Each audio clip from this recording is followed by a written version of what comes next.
Hey everybody, that's Mark Lindsay and this is Eloy, and we're here to rock and roll the podcast world. Holla Yeah, back, we are. y'all. What's going on, I got Mark? the old man energy going. I mean, I'm looking at this and I think it's fixing to go away.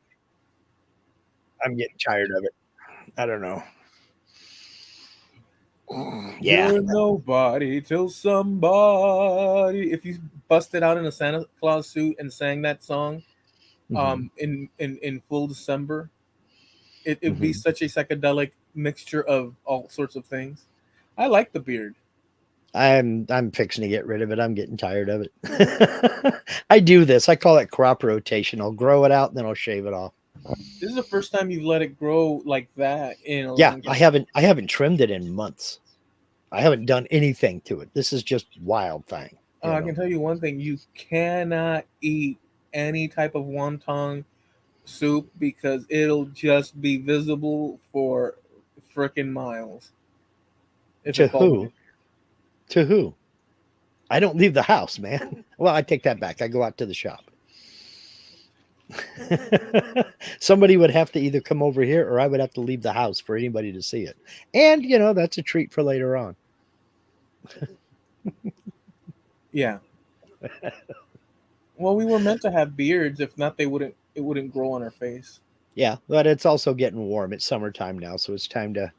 I'm due for a shearing, so I gotta shave this off when Linda's not home because last time I shaved off a beard, she snatched it all up. What I do is I lay out a full sheet of newspaper over the sink and I take the clippers and I just shave it all off. Then I take the razor and shave. And then I wad up that paper, throw it in the garbage can. She dug it out, she blended it with some wool and she spun yarn out of it. No way. Way. Then she knitted up a little swatch with it. And I swear you could take the chrome off a bumper with it. It was that coarse. It was like a Brillo pad. You know, So my ancestry is now opening up like traits mhm.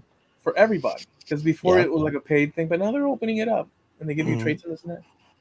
And some of them look like they match, others don't. And it's always tentative depending on the study Yep. and what they're. But the one says that I should have patchy facial hair, and that ain't true at all. Now I could have that predisposition for some reason or another, but I didn't develop it. But Mhm. it's there because it's a complicated mixture of genes that Yeah. affect everything. Yeah. But it says I'm supposed to have a patchy hair. Apache, not Cheyenne or No, Lakota. just Apache, just Just Apache. Okay. full Apache, Okay. full Blackfoot or Navajo. Yeah. Um, it's I don't know that they typically lean towards having beards, but No, they don't. you're I'm getting sidetracked. But I'm supposed to, according to that study, Hmm. have the patchy hair, but Hmm. instead, what I have is a continual fight against hair growth in the facial hair. But it does say that I have tendencies for pattern baldness. Hmm.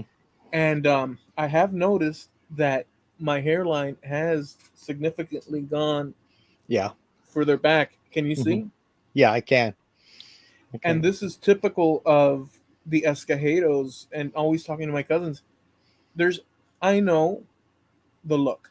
Hmm. My ears will get bigger. My nose will get. Well, actually, supposedly start off with big noses, Hmm. but I that didn't happen to me for well because you have different genes at play. Yeah. But we're supposed to have huge honkers, bushy eyebrows, Hmm. and there's just a look there. Well, as the older I get, even Hmm. though I'm my own person, I can see my ancestors, my father and my grandfather in me.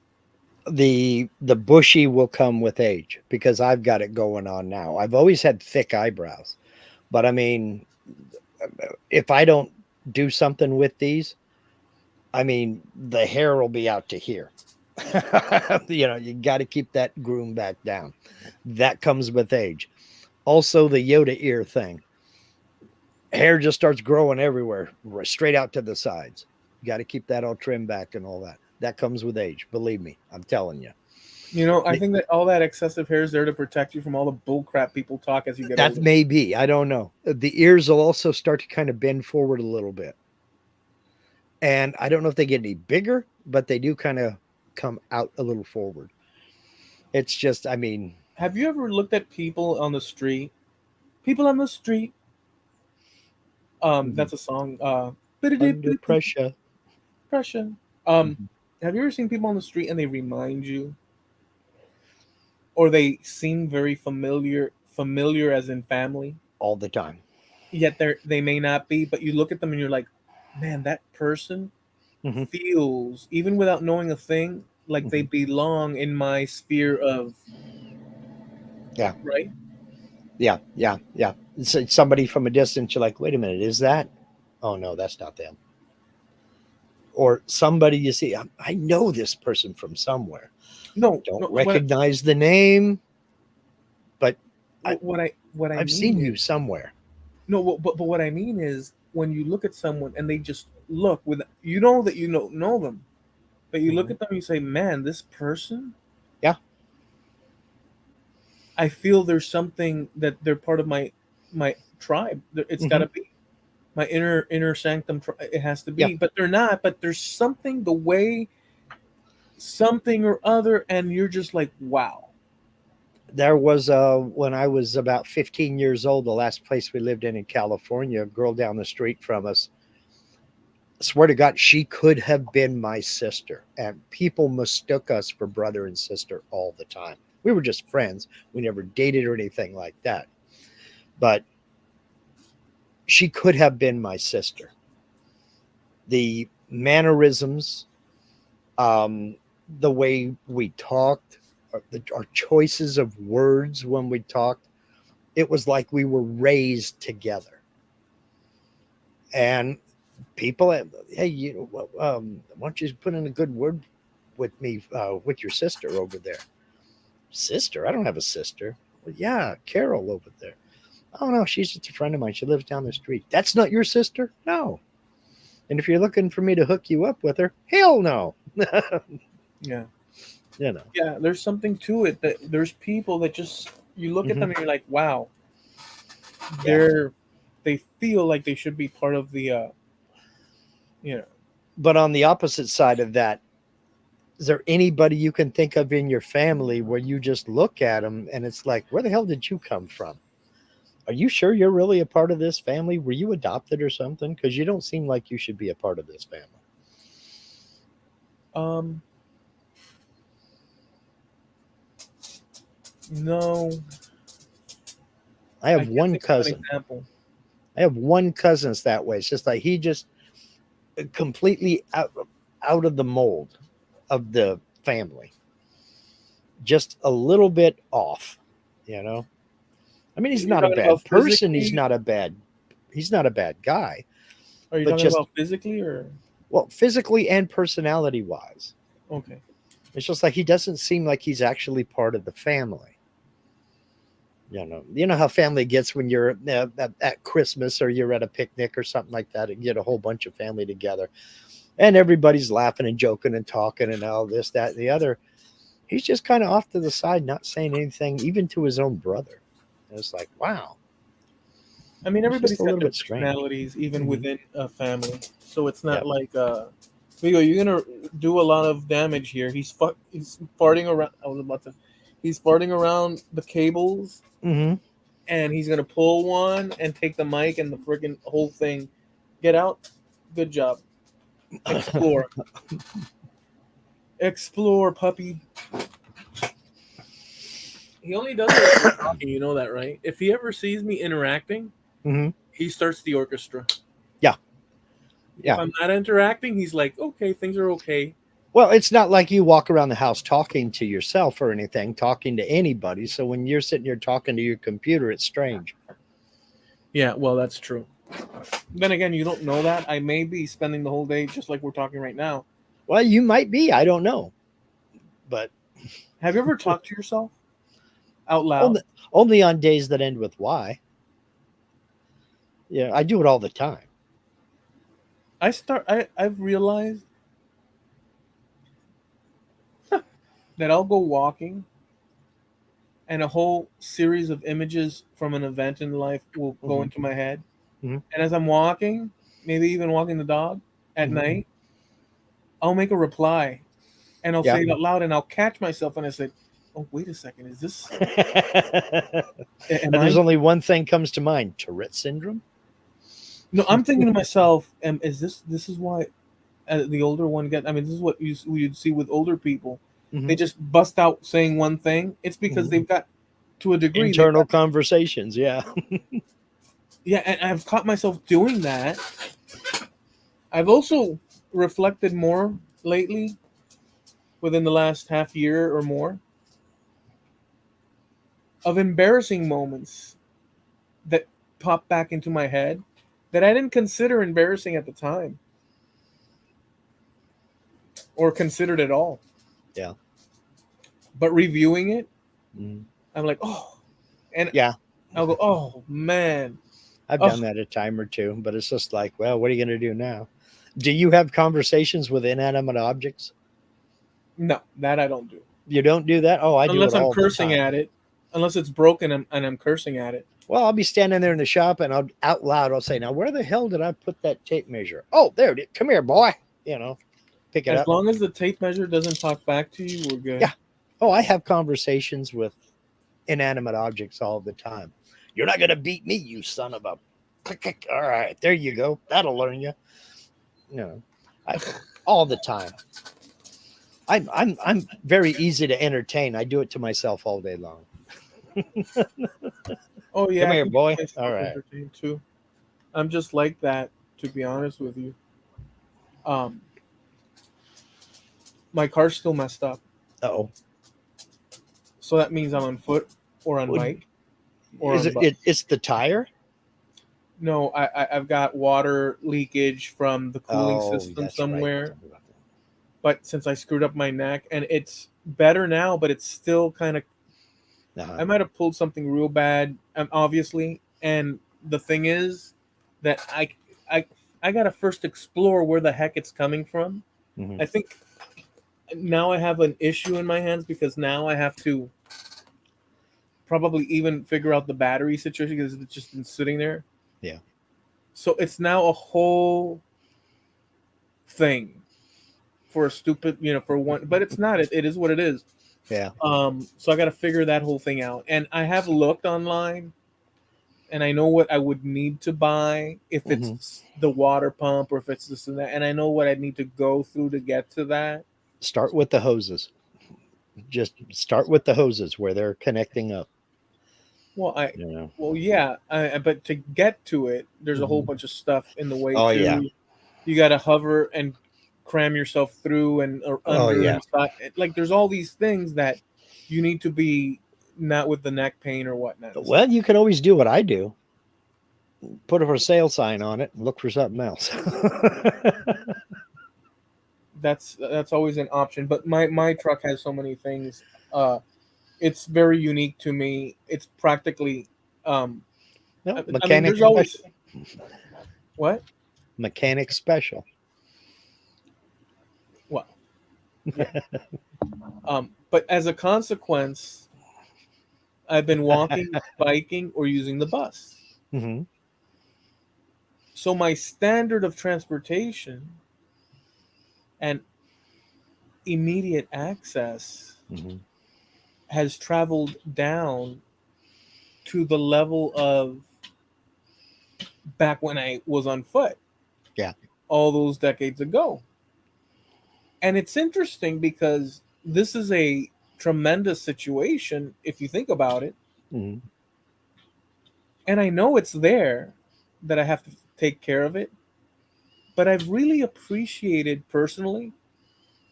Maybe I like, the torture of it, but it's not Hmm. because it's opened up a window for me to experience a very basic form of accessing the things that I need, like I did when I was younger.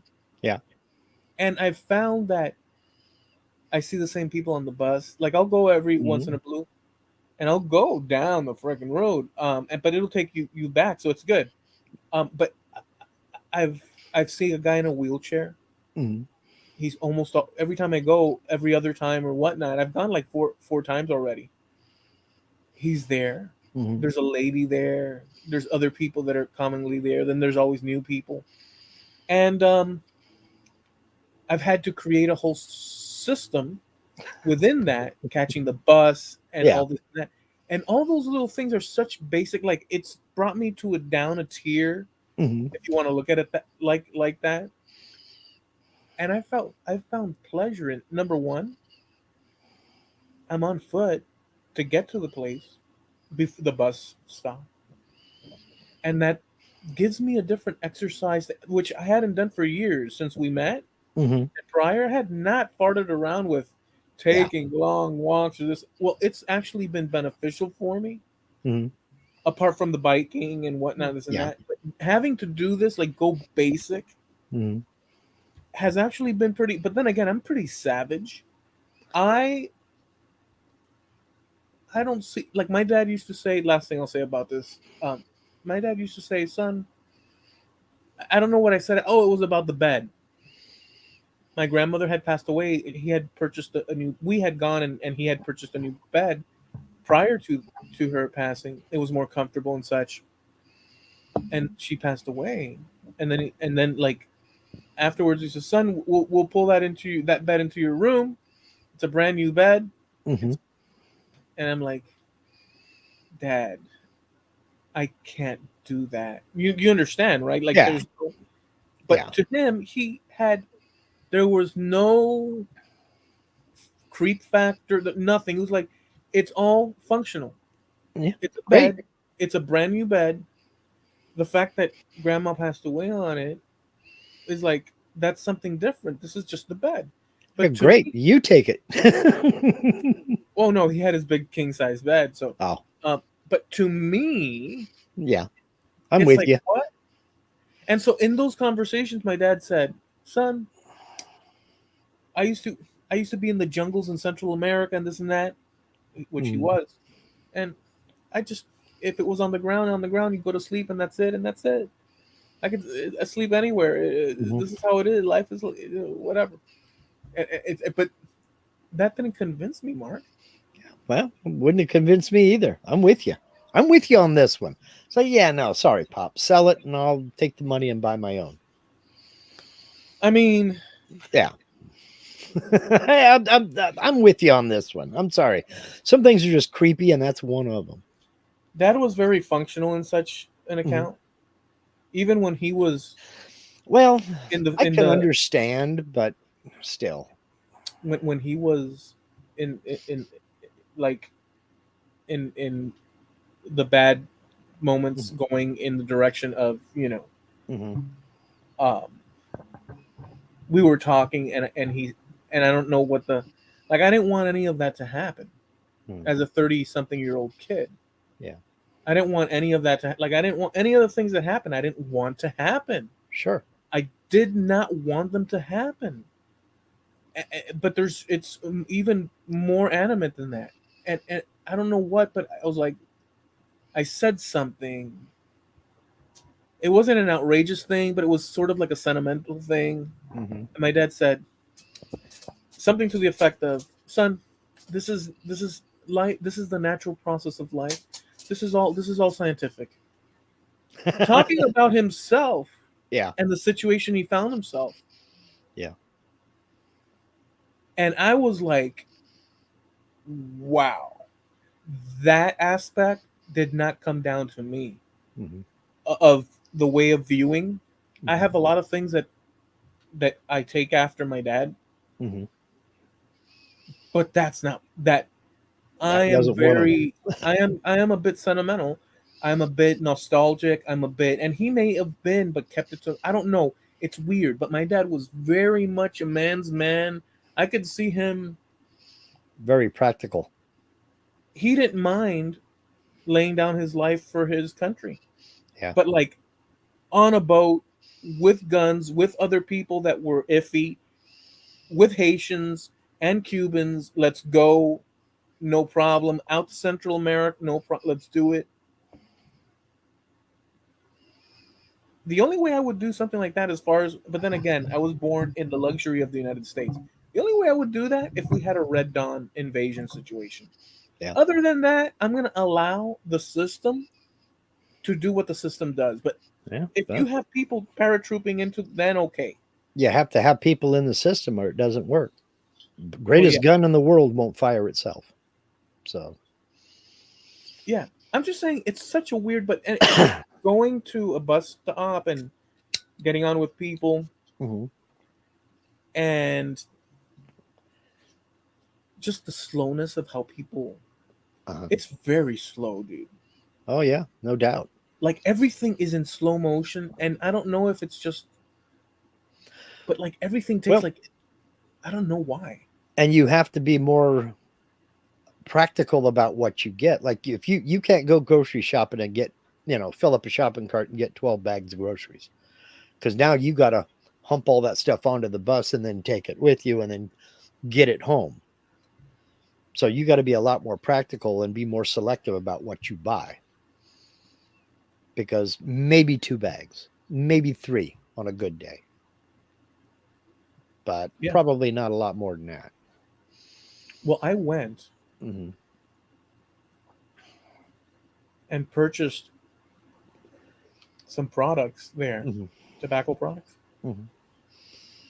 And when I got home, I was like, damn right.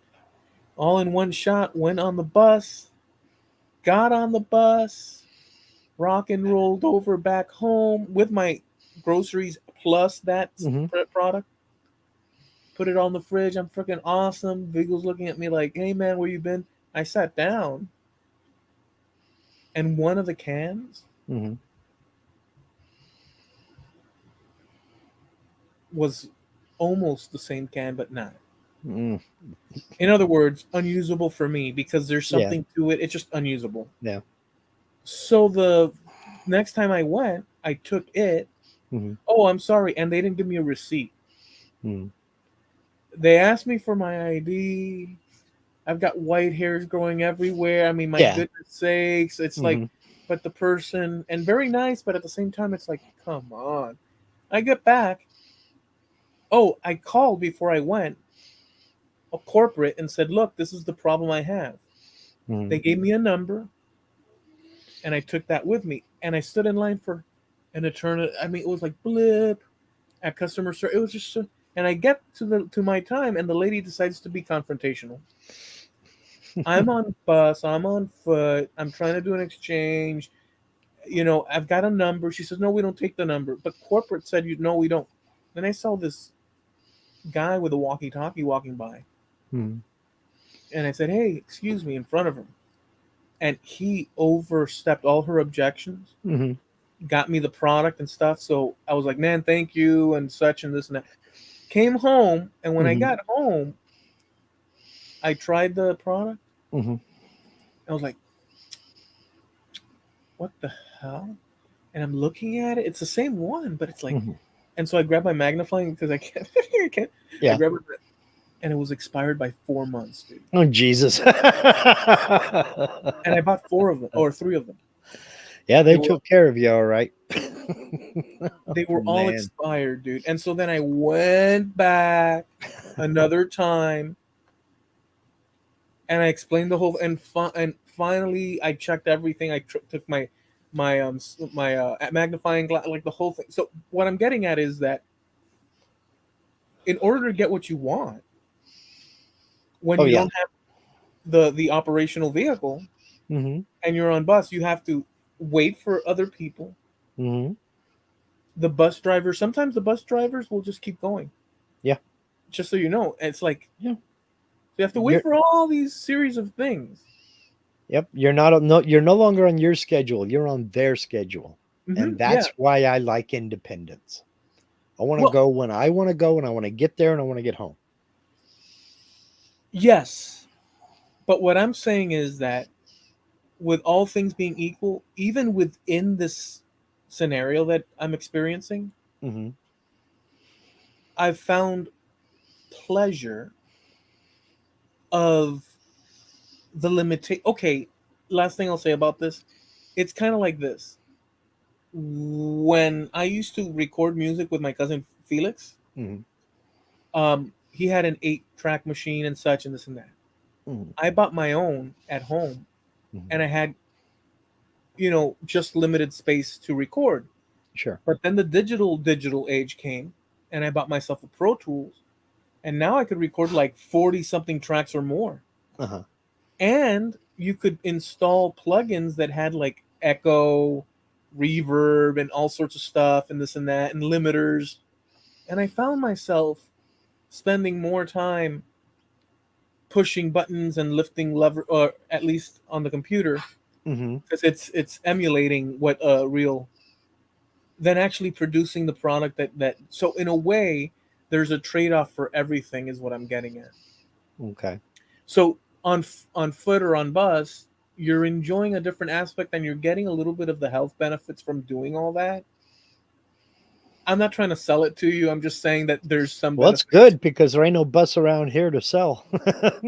I mean, I think I take that back. There is a bus, but it makes like 2 runs out to this little town a day because I we're pretty rural. I mean, I'm on a cul-de-sac, and yeah, I've got neighbors and everything, but this town has 8,000 people in it, and it's actually pretty big. It's pretty spread out. So the bus is like, once in the morning, once in the afternoon. And if you miss it, you're walking. So, no, I've got to have wheels. I value my independence too much. I want to be on my schedule, not somebody else's. So for the past So, 300 years, mhm. looking at my tree, my ancestors have spent their time, funny enough, or at least in the last 100 years, 150 years, let's say, Mhm. until they started moving again. They moved a lot in the beginning, then they stopped where they were at. Well, some of them never left, but the point is, could it be I am quite capable of hermit living, because Well, I some of think my, you've proved that. I am totally fine with.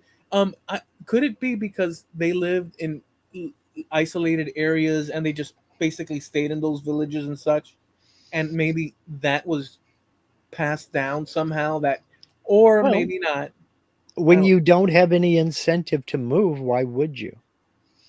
Yeah, You know, when there's no incentive to leave, why would you leave?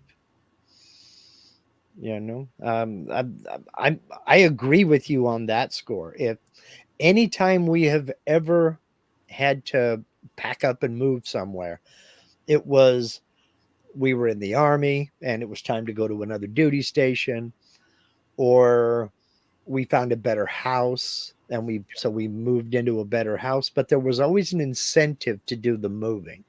If I had no incentive, I was content just to stay where I was. Why would I want to, I don't consider moving to be a recreational activity to enjoy. That's just not me. No thanks. yeah. I mean, some people like that. Hmm. In a sense, the incentive for my parents was that they had to leave the country due to Hmm. political situation. Sure. So there was no choice for that. But the generation prior to theirs, Hmm. grandfather left because he didn't want to become a priest anymore. Hmm. So he had uncles in Cuba, so he went to Cuba to work over there. Hmm. And my grandmother's parents left the Yeah. Canaries in order to likely make a better living for Yeah. themselves. And there's always an incentive. People move for various reasons.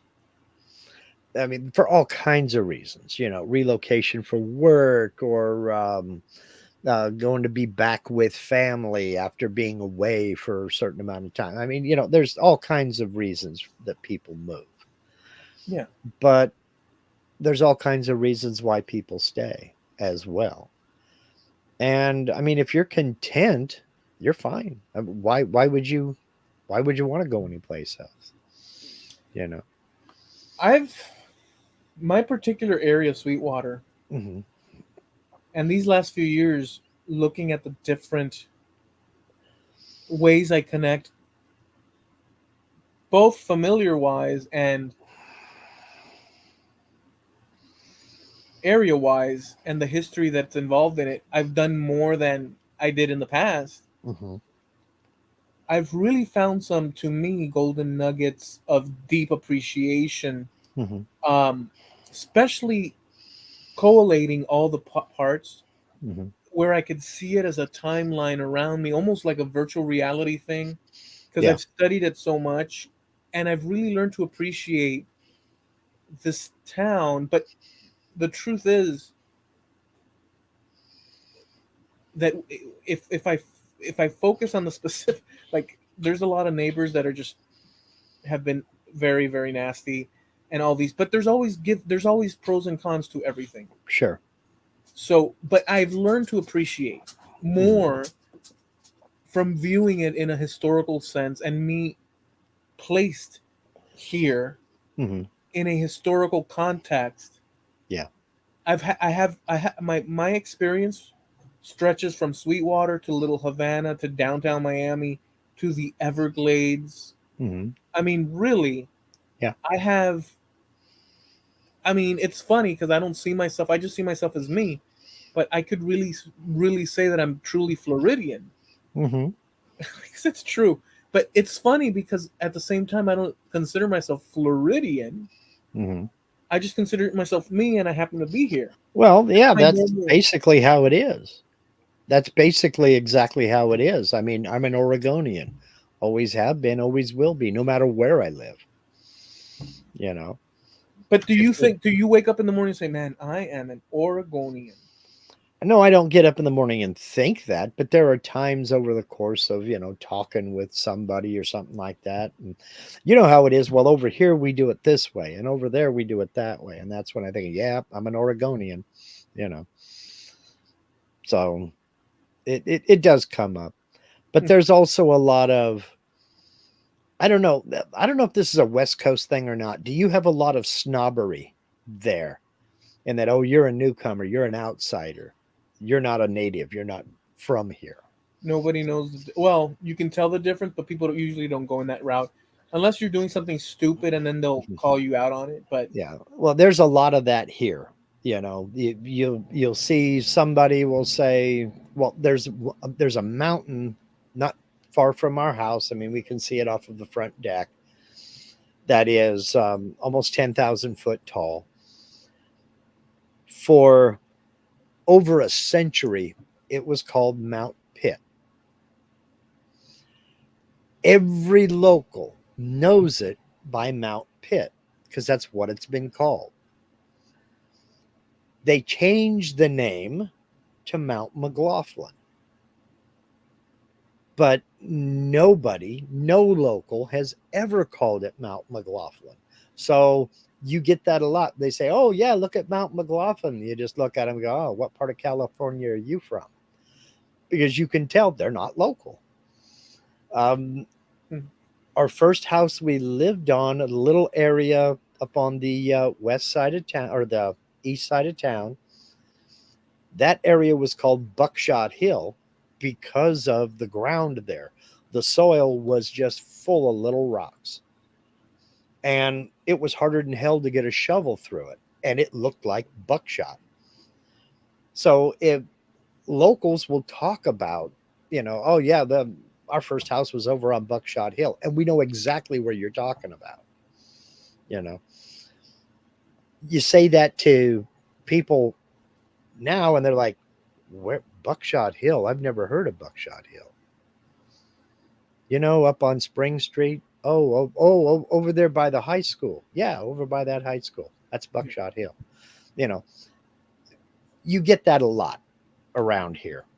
It's it, and it's every West Coast state I've ever lived in has been that way. There's been a little competition between the people who are just moving there and the people who were born there. In Nevada, we called them blue platers because for decades, Nevada's license plates were blue. Then they switched over to a silver license plate. It wasn't mandatory. You could keep your blue plate and transfer it to your next vehicle. You didn't have to get rid of it. but you called the Nevada natives the blue platers. And you could always tell somebody who's from out of state that just moved to the state because they tended to call it Nevada. It's not, no, it's Nevada. Rhymes with Savannah. Do you ever think of it as snow? Like that it means snow?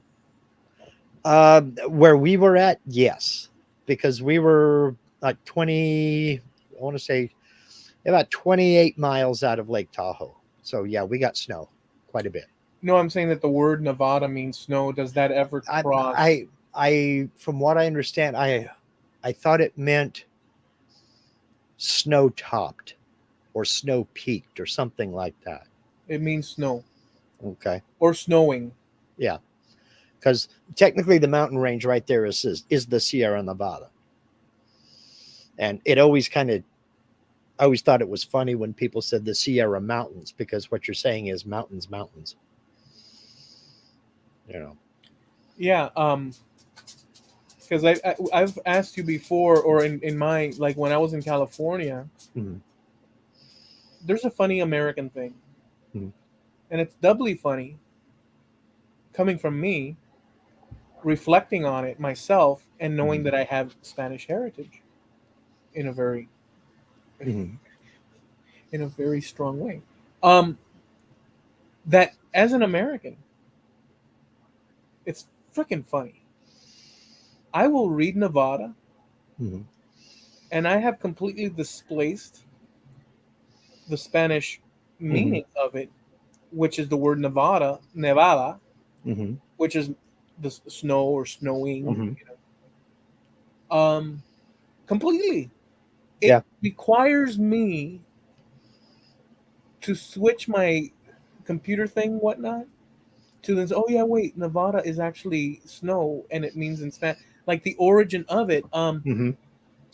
It But just we've anglicized it. We anglo Los Angeles, San Francisco, yeah, Los Gatos. yeah, I mean, you but it's funny. anglicize everything. But it's funny because it's right there. Like San Francisco's one of them. Hmm. I swear to you, when you said San Francisco, Hmm. San Francisco. no, when you well yeah, but when you said San Francisco, in my mind, Hmm. um, I remember that show. What was it, Starsky and Hutch? But that other Hmm. one also with Streets of San Francisco. Streets of San Francisco. All I Michael could think, Douglas. Yeah. all I could see was Michael Douglas. Yes, and but see, this is the thing. My reference point for San Francisco is not a 1700s people on wagons or whatnot horsing Hmm. up there and some sort of building some sort of presidio or some Hmm. whatnot monastery or whatever, and then doing this and that. Or neither is my mind um, thinking in terms of, although it could be closer to that, a gold rush situation and Hmm. people flocking to the. Yeah. At best, I'm thinking of some of the odd shot Bonanza episodes where they went up to San Francisco or something like that. But my reference points to San Francisco are based on my reference points growing up watching frickin' Watching TV. TV. Yeah. Which I'm going to use this as a springboard because we're kind of getting into the nostalgia topic here. And remember, you started this. Um, Specifically, Bonanza. This year, 2024, Bonanza premiered on television 65 years ago. Well, that's raw highway. Yeah, and that was even before Bonanza. Yeah. But Well, but Bonanza started 65 years ago. So it was older than me because I'm 63. well, you know what? There's a meme, although yours is better because it's very like in your face, like Hmm. wow. Hmm. But I saw a meme recently where it says, "Hey," something to the effect of, you know, thinking about Back to the Future, Hmm. if you were to get in that DeLorean now and go back to the same time period years back in time, Mhm. you'd end up in 1994 as opposed to Yeah. 1950 something. Now put that in your pipe and smoke it. Yeah. And so if you think of in the 80s, Mhm. going back to 1950 something, it Mhm. was a thing. It was like, wow, that's another era. But Yeah. if you think of it now, do you think of 1994? Yes, it's another era, but No, I don't. I don't think of it that far back. MTV started 43 years ago. Thanks for 16 years of music. Yeah, they played music for that long. I didn't think they played music for that long. I remember when MTV used to play music. That's how old I am. This one got me. I had to do a double. What? What? The Wizard of Oz, the movie The Wizard of Oz, is 85 years old. 85 years old this year. It's like, jeez. Oh, man. Bringing it a little bit closer to home. Do you remember the movie Saturday Night Fever? yeah, It's 47 years old this year. that's insane, dude. Mm-hmm. Of course, these kids don't have the same reference points that we do. Nope. The Michael Jackson Thriller video is 41 years old this year. I know. You mentioned Back to the Future. It's 40 years old.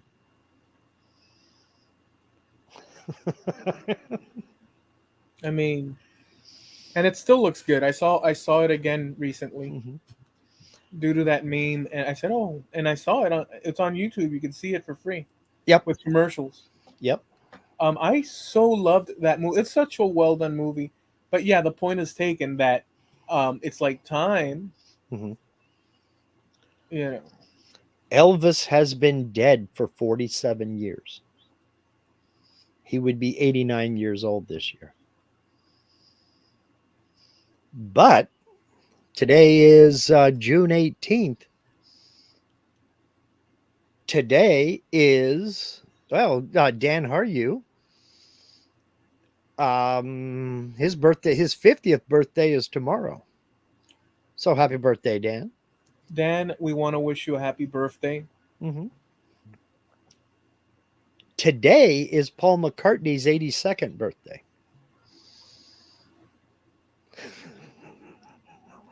Oh, man, Paul McCartney's 82. Oh, Maybe geez. I'm amazed at the way you thrill me all the time. Um, Yeah, I know, huh? The Beatles broke up 55 years ago this year. People are still like myself are still talking about it Hmm. like it was yesterday. Hmm. Well, it doesn't seem that long ago. 55 years? That befuddles me, man, that I can remember things that happened 50 years ago. It's just that it just, no. I mean, so Jimi Hendrix and Janis Joplin both died 54 years ago. 54 years. it's incredible. The Corvette, the Chevrolet Corvette, turns 71 this year, and the Ford Mustang turns 60. I mean, we ain't getting no younger, that's for damn sure. It's just weird to me to think back along this timeline. I'm with you, Steve. Steve says remembering 50 years ago is easy. I just can't remember yesterday. Yeah. What is that, Steve? We could remember the guy that sat next to us in history class when we were 14 years old. I can't tell you what I had for dinner last night. Well, the long term they suggest there's a long term and short term memory, and there's usage for both. Mm-hmm. And there are things that I can bring up images in my mind, like you just talked about, that Mm-hmm. are very distant in time, and they were very meaningful Mm-hmm. at the time, and some of them were random. and I could still remember them for some reason. Yeah. Um, but things that occur on a daily basis, unless it's something extraordinary Really out of the noteworthy. norm, Yeah. it just slips through the cracks. So I can't tell you this past year just now Hmm. everything I've done or key moments. Really, Yeah. It all kind of blends together. They say that every year seems to get shorter and shorter. And yeah, that's the truth. It doesn't seem to me that it should be already June. I mean, it's not like they changed the order of the months. There's still 24 hours in the day. Why shouldn't it be June? It just doesn't seem like it should be. It seemed like it came too fast. No, it's been 6 months, same as every other year. one thing about, at least where I'm at age wise, as opposed to maybe let's say 10 years ago, Uh, the further out one gets, in my experience, mm-hmm, and this would be different for people, but it seems like you acquire more and more just information. mm-hmm, It doesn't have to be important information, but it could yep, be just clues about how society works or how confrontations or encounters or passing by or just any number of things. Like when you go to some sort of business and you're going to make some sort of transaction, mm-hmm, if it's a dealership or if it's a this, you already have the sense of all the possible outcomes and all the possible reactions to your requests or to the scheduling or to, so you already have a list of things, at mm-hmm, least I do, of possibilities that the person in front of you talking to you is going to fall into, mm-hmm, as far as replying to you with the need that you need solved. mm-hmm, Let's say it's an auto parts thing or whatever the case. yeah, And if they say X, Y, and Z, mm-hmm, you already know that this is heading in this direction and it's going to yeah, be this guy's going to be a problematic person, mm-hmm, or it's heading in that direction and everything's a green light. mm-hmm, You can sort of freaking add up, and even when they tell you, like, you'll request some special item or something, mm-hmm, they'll say something to the effect, oh, or they'll do something and you say, oh, this is going in the wrong direction, mm-hmm, and you know that there's going to be roadblocks all up ahead.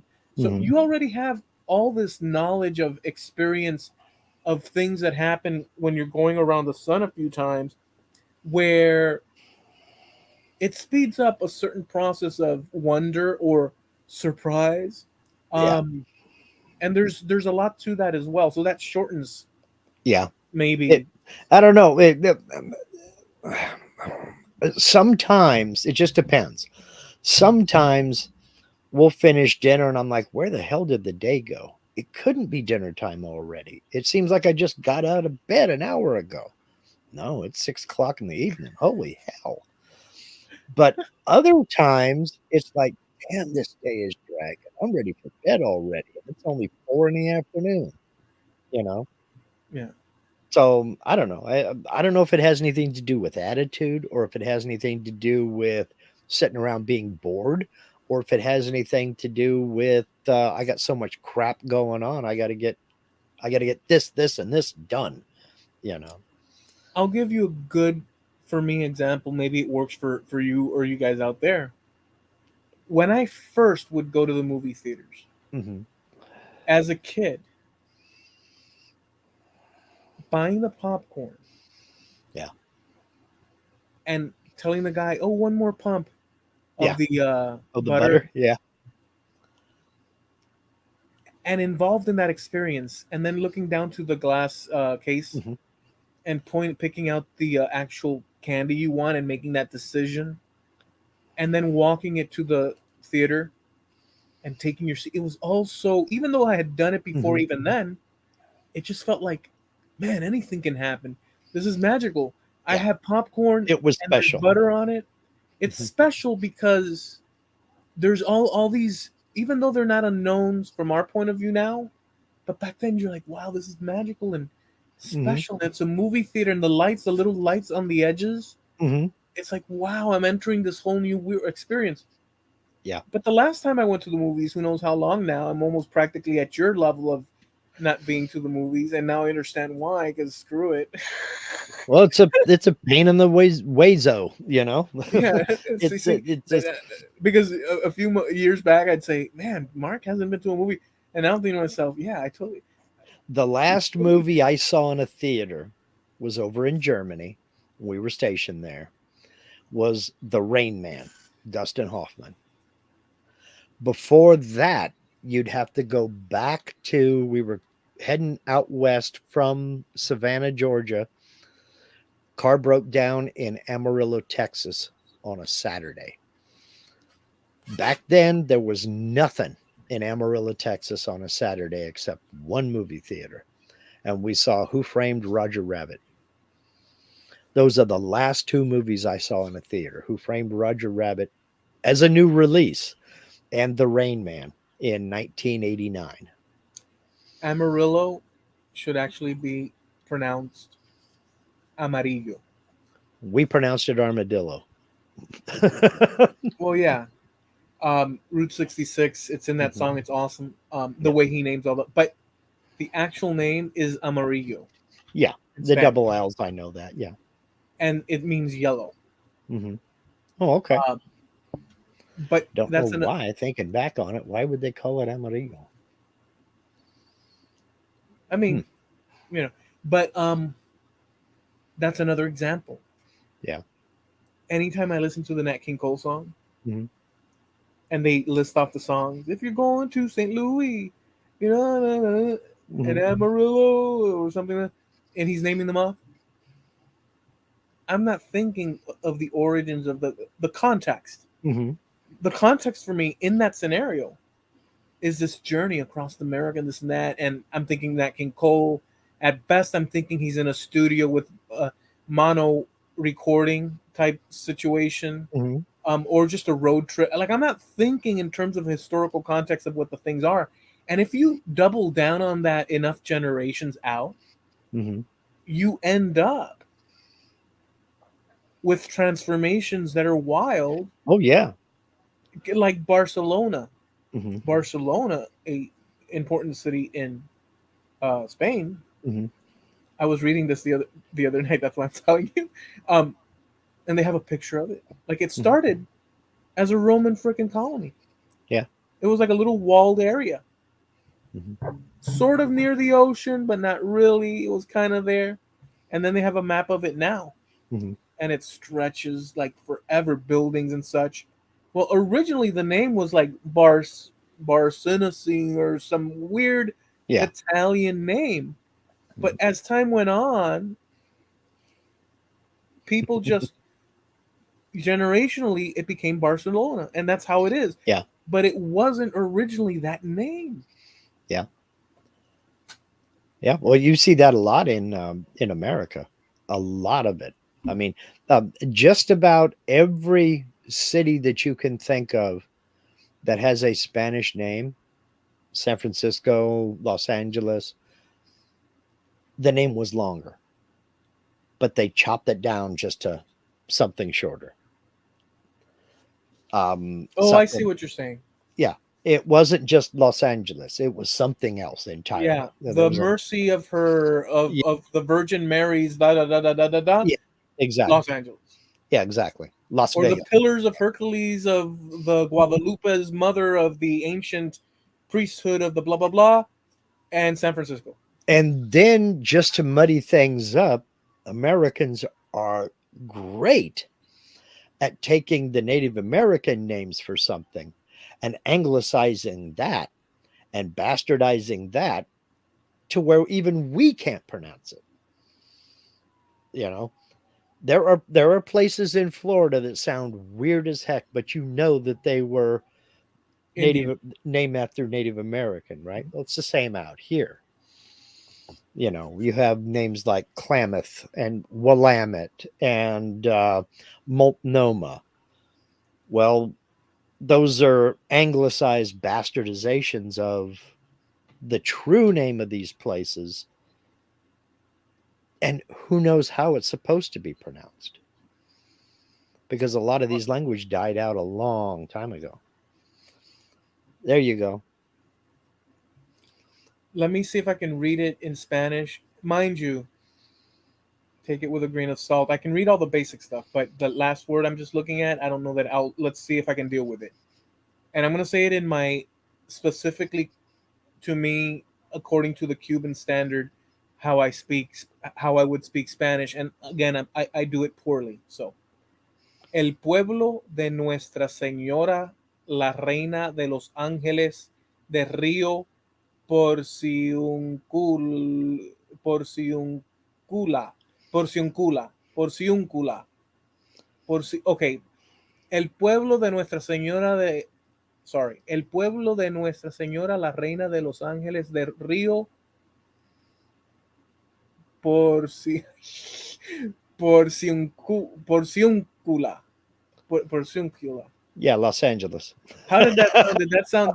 Did that sound like it was officially? I said it like how it should Until you be. got to the last word, you sounded like you know what you were doing, Good. but then you like tripped. That last word is totally weird to me, but I'm sure it means something important, obviously. Porcincula. Porciuncula. Okay. And I have no idea what it means. I'll wait for the translation to come through. The place where I'm sitting right now, Mhm. in the city of Sweetwater, my home Mhm. in the city of Sweetwater, Mhm. in the county of Miami-Dade County, which originally was Dade County, Mhm. until um, one of our politicians changed it to Miami-Dade County to include us in the Miami bit, was all Native American. Mhm. This was all Seminole and Miccosukee and Seminole. They may not have been set up. They may not have set up shop specifically on this little nook here because this was all swamp jungle to the max. Mhm. I'm talking about brush. I Yep. mean, thicker than you could imagine, sawgrass and all that stuff. Um, they're still around, just about 15 miles down the road and beyond. Mhm. They live out in the remaining part of the Everglades, Yeah.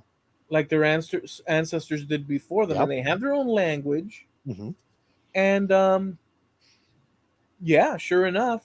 But this was all of this, even going further to Miami, even in Miami, Mhm. was all Native American. Mhm. But there were Native Americans here prior to. I don't know the details on how that exchange worked because these Native Americans have been here forever and a day. But there's something else that I'd have to look into further um, to be correct about it perfectly, but or better. But the natives that lived on what Miami is today Mhm. were called Calusa and Tequesta. Okay. And those people supposedly either blended with other natives or just became extinct. Mhm. Those were the Indians that were here when the Spanish first arrived, Ponce de Leon, Mhm. and so on. Those were the ones they encountered. Mhm. And they basically, we don't know what's what. We do know that when, as time progressed and Miami became a thing, like a little outpost with whatnots, the natives didn't, they traded, but sometimes they went after the Mhm. European population. I don't know why I'm going like that. Yeah, same thing out here. Huh? It was the same thing out here. There was trading, but then they would come and raid and take stuff and what have you. In that era, a lot of the white settlers, let's call them white settlers, because that's what they were, um, European settlers, they, in some cases, married in with the natives. Mhm. There's certain examples. There's a gentleman by the name of Montes de Oca Mhm. that he married. Well, he had various wives, so things were kind of. This was not. This is. I mean, what are you going to do without comic books and video games? Mhm. And he had children, and you know Mhm. he would cross over to Tampa, Mhm. and because Tampa was being built up, Miami was still working on it. Yeah. Obviously, St. Augustine was a thing. Pensacola was definitely a thing.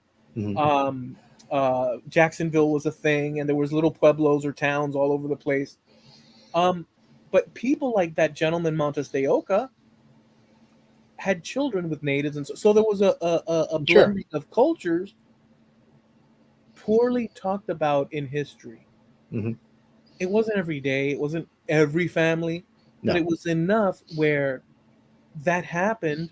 Mhm. And so, anyways, to round the bases with the Mikasukis here, I researched it years back, and looking at the tree, I went up there, and they have pictures into the 1800s. Mhm. And I went up and found this one of the most, let's call it, Anglo looking Indians I've ever seen in my life. Mhm. This guy looked like he stepped off the boat from frickin' England Mhm. in a picture. And he's got a full blown, and he's the head of that. Because they were marrying in, I don't know that for a fact, but the appearance and the picture, Yeah. it makes sense. I don't know the details. Like that something happened there and stuff like that. Oh yeah.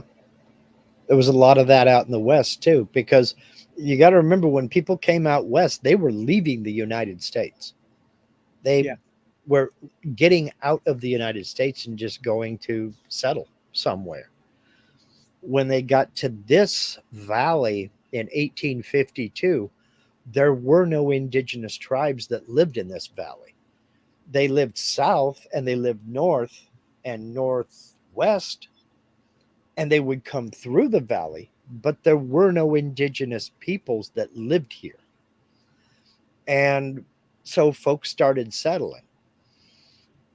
They call it the Rogue Valley because certain, we won't call them, they weren't necessarily one tribe or another. They just got together in groups and would come through and raid a homestead, set it on fire, kill people, and then split. And they were known as Rogue Indians. And this became known as the Rogue Valley. But there was not one specific tribe that lived here. You have the Modocs down south, the Klamath out east, the Umpqua up to the north, and the Coquille up in the northwest. But none of them lived here. They would come through, but that was about it. And it was not a good time for anybody. But then pretty soon they did start intermarrying and intermixing. And the whole West Coast basically became populated. And it's the same here. You have the Coquille tribe, the Umpqua, the Klamath, a lot of European blood within these peoples. And it's all from generation after generation after generation. And vice versa. Yeah. Yeah. Well, my great great grandmother was Lakota. So, great great great grandmother on my mom's side. I So, love that. I love that though. I love that because it anchors a history in the actual land.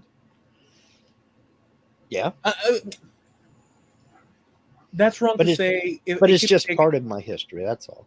No, no, no. I know, but because all the other people are anchored as well. So it's kind of Mhm. wrong because I meant it in a, and I know that you Yeah. understand it in the correct way, Mhm. but I want to correct it. You have this journey Mhm. of Europeans Mhm. um, in this new land. As you Mhm. know, as time goes on, they're exploring further west and such, and that's anchored to the land. But then you also include that they're the people here that were here originally, way further back in time, in some sense, just that way of the land, like Yeah. they've been here since time immortal, like indigenous to it. And if you combine those things to whatever degree, Mhm. That's pretty freaking awesome. As far as a historical viewing of it, that's pretty freaking awesome. But you do have to be careful. We tend as Americans, I don't know if it's this way up in Canada, maybe Jim and Greg can help me out here. But we as Americans tend to romanticize things a lot. And we've done that with the Native Americans, with the indigenous here. We romanticize it quite a bit. Um, but what we don't realize is these people were at war constantly Mm-hmm. with one another. Yeah. And we know that the Nez Perce were here at this time. We know the Comanche were here at this time. We know the Modoc were here at this time, but we don't know where they were 50 years before that. Because a lot of these tribes were nomadic and moving, either by choice or by force. We have this romanticized image of these people who were at one with the land and at one with nature, and it just is simply not the case. They were constantly at each other's throats. And then when the Europeans came along, here's just another group that we now have to deal with. It wasn't anything to romanticize, but we tend to do that a lot. I don't know if it's the same in Canada, but we do that a lot here down in the US. From so all in context, I understand what you're saying. It's a little bit to add to what you're saying, and then to well, there's a few things with that. That's a very good thing. Number one, the way I look at it is that I have a few hats or Mhm. lenses that I put on. Mhm. If you discard one way of looking at it, Mhm. or I'm sorry, all the ways of looking at it possible that are at your Disposal, yeah. disposal for the one that you're speaking of, which is the romanticizing one, Mhm. in the context of reality based Mhm. or some sort of semblance of feet on the ground, closer to, a picture of what it, Mhm. then you would not be that. You would be a person that likes a bit of fantasy and Hollywood and such and this and that. I don't know. Well, I know that I don't fall into that one. Mhm. However, I can't say that that's I like that one. Just like I like Bonanza, although Mhm. Bonanza is not the It's true. You get not what a I'm saying? story. Yeah, it's not history. It's not a documentary. It's a romanticized image of the Old West. Same with Gunsmoke, Yeah, Wagon Train, things like that. right. And we're good at romanticizing. It's a feature built into us because of nostalgia and such and this and that. Mhm. But the trouble comes when we discard the other stuff Mhm. of understanding of, well, wait a second, these people were in many cases, often than not, at odds with each other over resources, Mhm. territory, or whatever other variation of and we opt out of that understanding in order to, you know caress the Mhm. Hollywood version of it. Sure. Then I think there's a place for people like that in this world, and they're called actors and playwrights and Sure. such. But if you allow only that, you're not a serious person. You're just not. You're not a serious Mhm. person because you don't really want to know the truth of the matter. Mhm. You're talking nonsense or make believe. You might as well just be into Harry Potter or Lord of the Rings only, and but don't try to pass it off as true history. Right. Don't do that. And if you want No. to do it, do it, but expect pushback because people, you get my point. Yeah. Well, about the mid, I hesitate to say mid '60s. I'm hearkening back to the spaghetti westerns, the old Clint Eastwood, uh, bang bang shoot 'em up westerns. Before that, the old American West had a very wholesome attitude. Everybody was clean and in their pressed suits and shirts.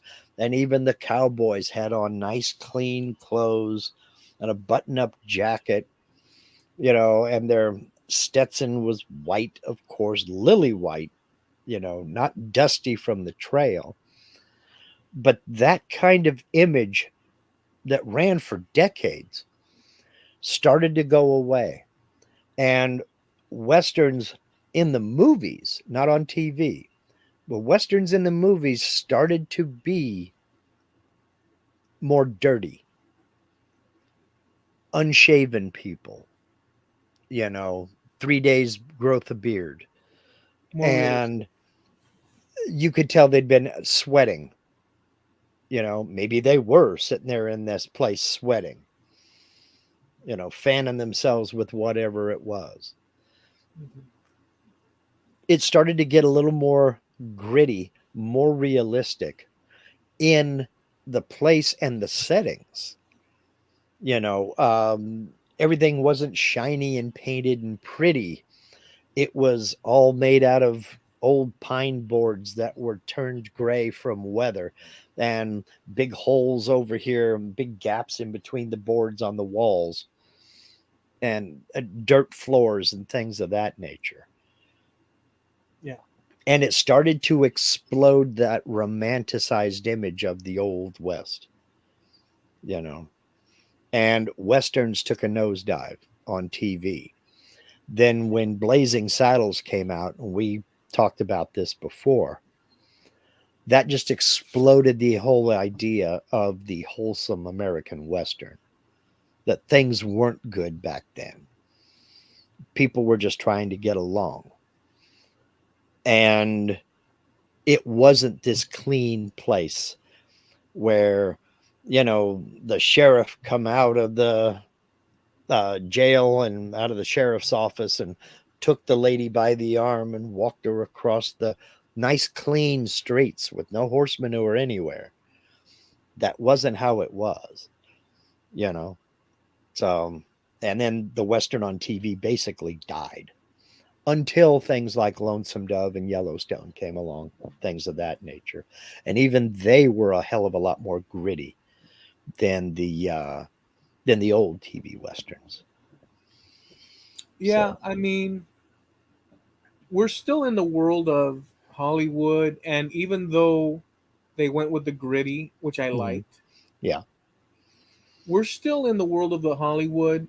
But if people were to read I mean, you can't see. I mean, the power of movies is just the power of movies. But Mhm, and imagery, the power of imagery, yeah. it tells the tale right there, and allows you to, um, make immediate choices of what was Mhm, and what is. That's why these movies like Little Mermaid, even though it's a cartoon, mhm. people are up in arms because the Little Mermaid is now one type of ethnicity as opposed to another. But Or, it's all well, fantasy is the whole thing. Yeah. right. Well, the problem is that the whole thing. Now you could make the argument that, well, that's going to piss off a whole lot of people that, um, number one, they're not into the Well, history stuff. They're yeah. just into and you're really messing with their history. So there's levels to what all this. That's why people get up in I arms get of it. such petty things. If you don't like it, don't go watch it, or you can complain about it too, I guess. But Mhm. the Yeah. long story short is, there's nothing like a combination of all these things. Yeah. An actual photo from the old west, Yeah. um, an actual book or manuscript written in the 1800s. Mhm. Um, Yeah. that kind of stuff will give you A better perspective for sure. a better perspective. But I wouldn't want to throw the baby out with the bathwater Mhm. because I like. So I like the nostalgia Yeah, Americana. sure. So there, And I'm not dissing that at all. I was just kind of, I guess where I was going with this was wondering what happened. What was the little switch that somebody flipped that all of a sudden we went from Sheriff Dillon and Festus over to Clint Eastwood and Eli Wallach in The Good, the Bad, and the Ugly. there You has to know, be an answer to that. yeah. What caused the switch? What made it go from wholesome and clean to more lived in, dusty, and dirty? So You know. you can argue in our Hmm. like we're kind of like in a way two human beings from an era. Hmm. Even though you can bookend us Sure. between 80s or even let's say birth is 70s 60s, you can bookend us in that Hmm. two decade sphere, and then we have knowledge of what came before and what came after, obviously. Hmm. So we're in the realm of where we can speak of things, and we're kind. Although you would have more knowledge, like when you, Greg, um and others get together, and I'm there, and you're talking about the really old stuff. I Hmm. may have I may have references, The but you really guys old can really stuff. get into like Hmm. you know the Yeah. specifics. If you ask me about Kojak, I can tell you Kojak because it's in the 70s and da da da da, and Hmm. even into the 60s. If you tell me about Honeymooner, because there's repeats, so we have a world that we can Hmm. share in our past that we both belong to, Sure. even though we were bookend. But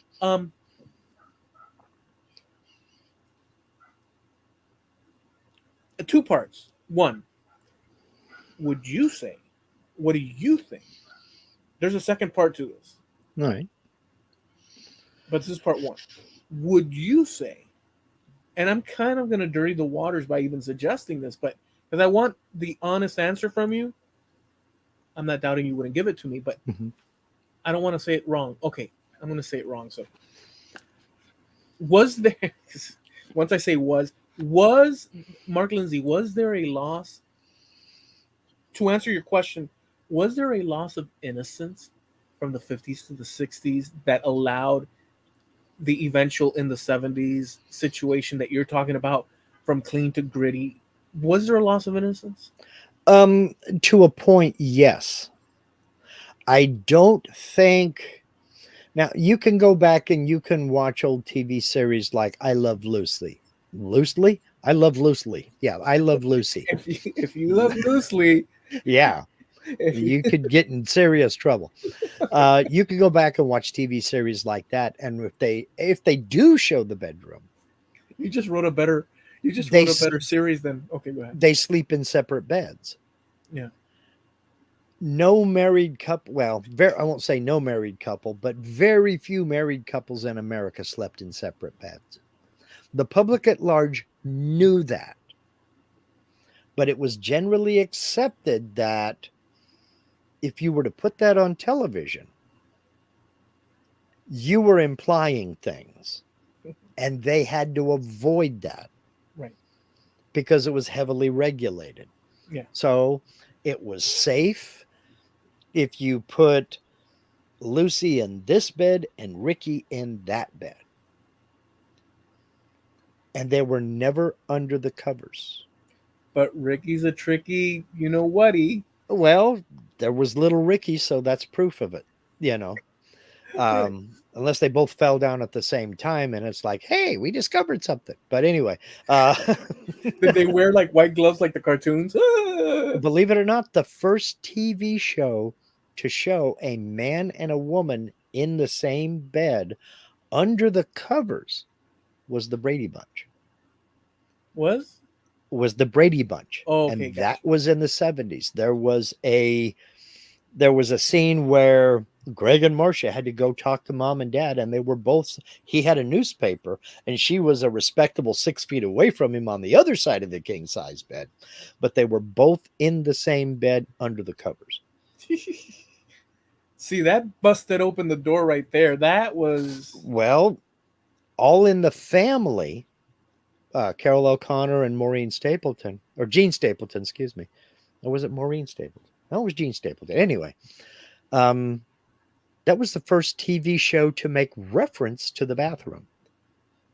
with the You would, flushing. every once in a while, you would hear, "Hey, where's Archie?" Flush from upstairs. Then he'd That's come down awesome. the steps. That was the first TV show, and we're talking to even acknowledge bathrooms, and we're talking the 1970s. So, was there a loss of innocence? I think to a point, but I think it was kind of throwing away those old fashioned ideas. Why are we showing people sleeping in separate beds? That's not the norm. That's not reality. Why do we have to do that? Why can't we acknowledge the fact? The first fart joke I remember hearing on TV was again in All of the Family. They're grocery shopping, and for some reason, Archie's with Edith in the store, and she's got a can of corn. She shaking it, holding it up to her ear. She put it back and pick up another one and shake it. And he's, "What are you doing?" She said, "Well, if you shake it, you can tell how much water is in it and how much corn is in it by the sound. And I want the one with more corn and less water." And he goes, "Oh, okay."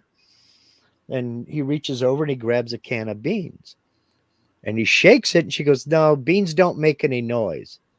And he goes, "Not in the store, they don't." And he puts it back on the shelf. That's the first fart joke I can remember. And we're talking 1973. That's a great one. But within that, Mark, with what you Uh, just laid out, hmm, you made a well, you made a case, well, you did a lot of examples, and you made the case by saying, well, look, this is just not what reality is, and things just started becoming more reality. So things, in a sense, as you said, more or less, paraphrasing, there was a certain loss of innocence. yes, there was a certain loss of innocence, but I don't think it was as dramatic as some people would make it out to be. It wasn't like mom and dad Brady in a king size bed together was a revelation to anybody, you know. Well, now let me ask. Well, let me throw this at you. It's just a Hmm. series of imagery with context. Well, some Hmm. context in my mind. But when I'm coming up, Hmm. and although I'm starting to experience life in the '70s, in the mid '70s, Hmm. by the time I get into the '80s Hmm. and beyond, Hmm. I didn't know it at the time, but now reflecting on it, there was something strange also, and it was this.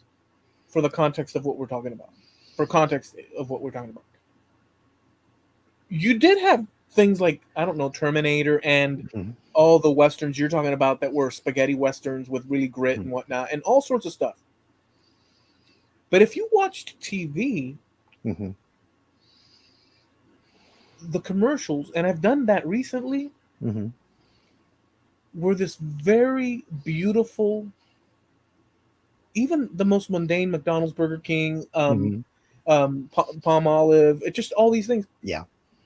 There was a family and music that catered to, I'm going to call it again, well, I'm going to call it something new, an American harmony, a American family, Yeah. The nuclear family.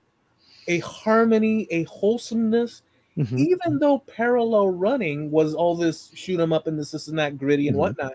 But we still had this going on even well into the Hmm. 90s and then enter the 2000s. So there was various things going on. But let me tell you, last thing, I'm sorry. I appreciate those commercials now more than I did back then. And they didn't. Some of them aged pretty well. Some of them were downright funny. Some of them were pretty good.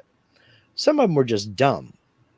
But we hit this area in the 80s and early 90s, late 80s, early 90s, where sometimes it was hard to figure out what the hell they were trying to sell. You'd have two people, one holding a coffee cup, shot in black and white. The backdrop is the city. We're in a high-rise building, and you're looking from the room out through the window, and you see the city behind him. And he says, I don't know what Jonah is talking about. That could never happen. And then a woman sitting on a sofa, backlit from another window. Like this apartment is, that wide, and there's a window here and a window there. Well, I never understood Jonah anyway. Then at the very end, Calvin Klein. Oh You're yeah, like, what they the had hell are that. you trying to sell? They had that. Is it underwear? Is it a cologne? What is it? Um, and then there was stuff like, I remember this very clearly way back in the day. There'd be a couple in a bed, Mm-hmm. and she'd get up and she'd say, "Honey, it's time to get up." And he's like, "Oh, just a few more minutes." And she'd open up the shutters, and she say, "But you'll miss coffee." And there comes on a donkey Juan Valdez, and he says, "It's time for coffee, everybody." And like sunlight is shining in, The and it's like best it's such a part surreal. of waking up is Folgers in your cup. Yep. Yeah, all those things. I mean, so if you think of, well, number one, I would switch the channel if I at any chance when a Mhm. commercial would come on. I'd be like, click it. And sometimes I was so lazy I just sit back in the bed and say, I'm gonna have to suffer through this until wrestling comes back on or whatever. Yeah. Um, I remember that, but those commercials were all positives mostly. Yeah, for the most part. Okay, so we had a conflicting between what you're saying of the grit and whatnot, and yet there was still these last throws of this wholesomeness sprinkled in there, Well, imagery wise, let's say. yeah, imagery wise, look at the sitcoms of the day. You know, you had the Brady Bunch, you had the Partridge Family, you had Laverne and Shirley, you had Happy Days, things like that. More or less wholesome sitcoms. Mary Tyler Moore, Rhoda. But then that was during prime time. Then later at night, like they wouldn't play The Good, the Bad, and the Ugly at 8 o'clock in the evening. That came on after the news at 11:30 on Saturday night. You Yeah, know, they Saturday nights were a big night, and then there was the Sunday night. I remember. it's ABC Sunday Night Movie. I remember. You correct me, but I could tell you. I remember that they had um, Roots Mm-hmm. broadcast on Yeah, TV. I remember that yeah. as it was happening. I mean, I didn't understand what the It heck was like was. a 10-day thing, and they did Yeah, the same thing with Shogun. Shogun was like a week and a half long too. yeah, I couldn't get into that. I was Mhm. too young, and the Yeah. con, content Mhm. was Yeah, beyond my yeah, interest. I wasn't much for dramas anyway. Give me something funny to laugh at, and if we're not gonna watch a sitcom, then I'm gonna head for my bedroom and read a hot rod magazine or something, or listen to the radio, or both. You know. So this concept of that I was bringing up, and you said that earlier that Blazing Saddles Mhm. busted the doors open on and so on, In the westerns, yeah. and the westerns and so on, and so this loss of I like to attach it to a loss of innocence. Mhm. I'm the one that brought that word into it. You said more gritty, but in I think we're in the same ballpark as far as that there's some sort of departure from what was, Mhm. and I I want to be honest, or I don't know that I want to be honest, but I don't know that I have a straight answer in terms of what I feel about it. But in a sense, Mark, I feel that I really, and I am very nostalgic, but I taking the good with the bad, the Uh, innocent stuff had a lot of value to it. it did, and I think that it had its place. it did have its place. You know, if you're watching One Day at a Time and you're 7 years old, you know, you're hoping for a happy story and a funny story. There were a couple of dramas that I did get into, and I'll get back to that in a minute. But you don't want to have to sit there and have a philosophical discussion about death with your 7 years old, with your 7 year old at 8:30 in the evening. Right. You know, Yeah. so they tended to put that kind of stuff on later when kids were going to bed. You know, there were two dramas that I did like. Well, actually, three now that I'm thinking about it. Do you remember? It was Darren McGavin was the star. It was called The Night Stalker. He was a reporter who kept getting involved in these quote unquote paranormal things. It turns out they could all be explained fairly easily. Like they had a bunch of vampire killings in this one area of town. And it was some guy who was crazy. He was convinced he was a vampire. And but you didn't know that until you got towards the end of it. And it turns out, oh, it's just this wacko. Is it really a vampire? You know, that kind of thing. Then there was Rod Serling's Night Gallery. It was kind of a darker Twilight Zone. version of the Twilight Zone. Yeah. That was a good series. I loved that series. But it was only on once a week. So, you know, the rest of the time, I'm listening to radio in my room. So I don't want to forego the second part of what I said, but I have Mhm. to inject this here now because I'll forget.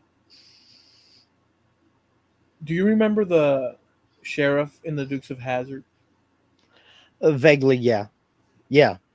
Roscoe That P. Coltrane. Roscoe Pico. I That didn't was really watch that show. So, okay. I get good vibes from remembering it because it was Mhm. very much something that we would Mhm. watch all the time. Yeah.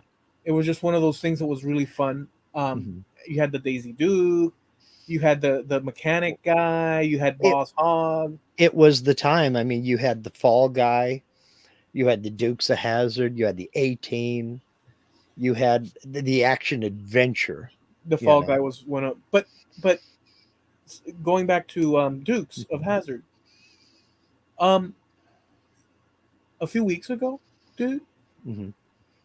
and I love these for some reason. I guess I am what I am. I'm very nostalgic, dude. I really love stuff like that. I like it, and that's Mhm. maybe it's special to me. It just makes me feel good. Mhm. I forget his name now, but that sheriff Mhm.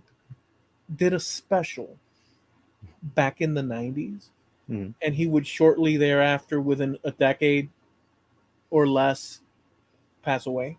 Mhm. Um, let me get his name. I can't because this is Roscoe Pico Train Coltrane. It's Roscoe Pico Coltrane. Um, all I want is his actual real name. For goodness sakes. I can't believe they're making it this difficult. Who was he played by? Can you get me that? I'll look for it while you're talking. Go ahead. Well, son of a gun, dude. It's like I'm stuck now. James Best. James Best. Thank you. Mhm. Okay. Thank you. Because that. Okay. So, dude, this guy, um, I saw special, and Mhm. he spoke about a little bit of his history. He did comedy. Mhm. He went in the army, Mhm. World War II. He talks about his life and his show and all these things, and it was filmed in that videotape Mhm. quality, and he's there with his wife. He moved to somewhere in Florida, Mhm. central to North Florida, and he lived the life in this very pretty town that's very that, like that country Yeah. ish. Um, and it just gave me such a great vibe because I used to watch this guy along with the others Yeah. um, for a whole decade. And now I'm looking at him as an older gentleman, still, back in the day when he was alive, just a decade or two, or a decade and a half ago, Yeah. or actually, it's been a while now. And he talked about his life and this and that, and there's more to the actors behind the thing, but it gave me a lot of nostalgia, and I Yeah. just remembered it. Um, he was adopted, and he tells his story and stuff. And it's a really good thing. But anyway, I know that that's a side issue. It's just that Yeah. stuff like that gives me nostalgia and a good feeling, and I don't know that ultra reality without the sentiment Hmm. and a little bit of the illusion and fantasy. In other words, I'm saying it's better in my mind, at least right now, or it's always I felt to have Christmas time and there be Santa Clauses. I know that the purpose of I mean, Well, it's a Christian holiday and that's the main purpose. But I'm saying there's all these little trimmings that go with the well, experience of living, and you need a little bit of the fantasy. You just don't want to go hog wild on the fantasy alone. what you're talking about is the very definition of nostalgia. You know, a sentimental longing or affection for the past, Mhm. typically a period or place with happy personal associations. And for most of us, that is our childhood, the things we grew up with, you know, the TV shows, the music, the toys, the food that mama made for dinner or that grandma would make when you visited her, all your Christmases at once. That's the definition of nostalgia. And that's what you're describing right there to a T. So, um, so yeah, I think that says it perfectly. So in context, Mhm. for a Mark Lindsay, let alone for me, into the '70s, but let's say you in the '60s, Mhm. born in, um, the prior generation. If you think of the early '50s, where it was clean cut, Mhm. but as it edged into the '50s, you had your rock and roll being displayed, and things started getting a little bit wild. And I'm sure that the prior generation said, "Oh, we're going in the wrong Mhm. direction." Yeah. In context, if you're a person from the '60s, born in, heading into the late '60s, and spilling over into the '70s, by the time you're in the '70s with the wild rock and roll that went the way it did and all this and Mhm. that, the early '60s looked like It was um, pretty tame. it was Yeah. tame. Hmm. Um, and you can retract that back into the day, crossing You, into the across time. yeah, you can go all the way back. You can find quotes on this very subject from Roman times and from Yeah. ancient Greece. You Mhm. know, every generation blames the generation before them for all of their problems and thinks that they have the way to solve all those problems. When 90% of the problems of our are of our own making, you know? Well, I mean, yes, but then there's. Go ahead. Go ahead. Well, there are certain things that are not within our control, Right. but knowing that and learning how to operate within those things that are within our control makes for a happier life. And I was late in figuring that out. I was real late in figuring out. I was in my 50s. So it I don't know. I won't play pin the tail on the generation before me, and I won't pin the tail on the generations after me because I'm at the point right now where I understand both sides. Maybe I don't understand what they're going through because they are younger than me, and it is a different world out there than when you and I were coming up. You know, when I was 30 was a different age from being 30 now. Yeah. I'm not even going to talk about being 18. So they're facing things that you and I never faced. And I can understand a lot of the anger. I can understand a lot of the angst. But that doesn't mean I have the answers for them because I just don't. They're going to have to figure it out just like you and I did. Our Um, parents didn't have answers for us. We had to figure it out on our own. but I will say about the blaming. Mm-hmm. I'm not in the position, feel that I'm in the position, or ever was, to be able to point to the previous generation and say what I hear said often today, Yeah. that those baby boomers. Mm-hmm. I've never one felt that way. Mm-hmm. I don't see the world that way. I understand the idea, the concept, Mm-hmm. but here's the thing, and I guess I'm agreeing with you with the detail of Mm-hmm. But okay, so I don't understand. So how can I blame my parents' generation? Let's say Mm-hmm. number one, I don't even look at it like that. I just see it as a continuum. Mm-hmm. It is. And that's exactly what it is. It is a continuum. I just see it as a continuum. Yes, there's things that I love and that I don't like about as time progresses, and there's things that are really outrageous while other things not. And I guess you could cycle that through generations Mm-hmm. point of view, but taken as a whole, I just don't see. Man, if only, as an example, if only the Cubans from the first half of the 20th century would have just said no to the Castro regime Mm-hmm. before it got a leg up. Mm-hmm. Well, Yeah, I can think that, but well, that's not how life. I don't see, yeah, and it's not everybody. I don't box the people in from the. yeah. You can say in the Civil War, Mm-hmm. man, all those people. I can't do that. Or in the Revolutionary War, I can't do that. Or in the Battle of whoever knows what. Yeah. It's just way too broad of a Well, judgment call to make on people. exactly, because it presumes that you know better than they do, Right. than they did. Right. Because you have the benefit of 2020 hindsight that they didn't have. Well, yeah. So, they're reacting day by day.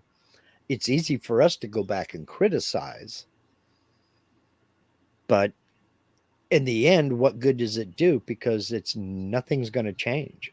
It's already happened. It's done. If I ever argue, which I have with you behind the scenes or even here, Mhm. I'm using the word argue as making Yeah. points that may be contentious, but not Hmm. arguing like screaming or whatnot. Mm-mm. But I love how you agreed quickly. You Yeah. said, "Yeah, yeah, okay." But like, if I ever argue a point to do with history Hmm. as a negative, Hmm. it's in the context, and I've done this. It's in the context of a situation that was infused in the culture due to so many different variables, Right. but it's not in the context of damn them all. Yeah. Two legs bad, Because, four legs good. Right. I get it. but I You know. could Oh, it's go easy back. to do. It's easy to do. Well, yeah, but I'm saying that apart from that, I could point out a specific scenario Hmm. and say when George Washington was confronting the Indians during the French and Indian Wars, and the situation occurred, he had the troops here, and I can make all these points. Hmm. This is just an example and stuff. I'd have to Sure. actually read up on that again too. But I'm pulling it out of Yeah. the. But in that scenario, and you find fault retrospectively looking at it, you could do that without going that extra. Like you could say, man, if they would have done this, this, and that, Yeah. as Well, long as you acknowledge that what you're intending on, is an analysis after the fact. Right. You could do that. Right.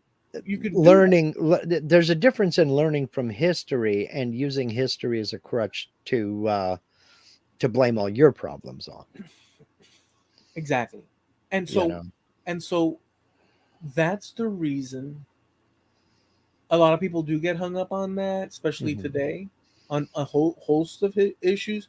Well, I've seen people go after um, baby boomers and mhm. Generation X Yeah. recently. Yeah, I do too, but it's funny to me. And there's because you got to think about it. I am 14 years older than you are, but basically we're both Gen X. If you really look into it, you and I are from the last really independent generation. We were raised independent. We were raised to be independent. I mean, parents today are paranoid about letting their kids out of their sight. My mom used to kick my brother and I out the door at 10 o'clock in the morning on Saturday. Good, get out of here. I got stuff to do. You're bugging me, That's so cool. you know? Well, I mean, So it's cool we because grew up being independent, making our own fun. We knew we had to be home when the street lights came on. And not everything we did was nice. Believe me. and they trusted that the society at large, the percentage of possible danger Hmm.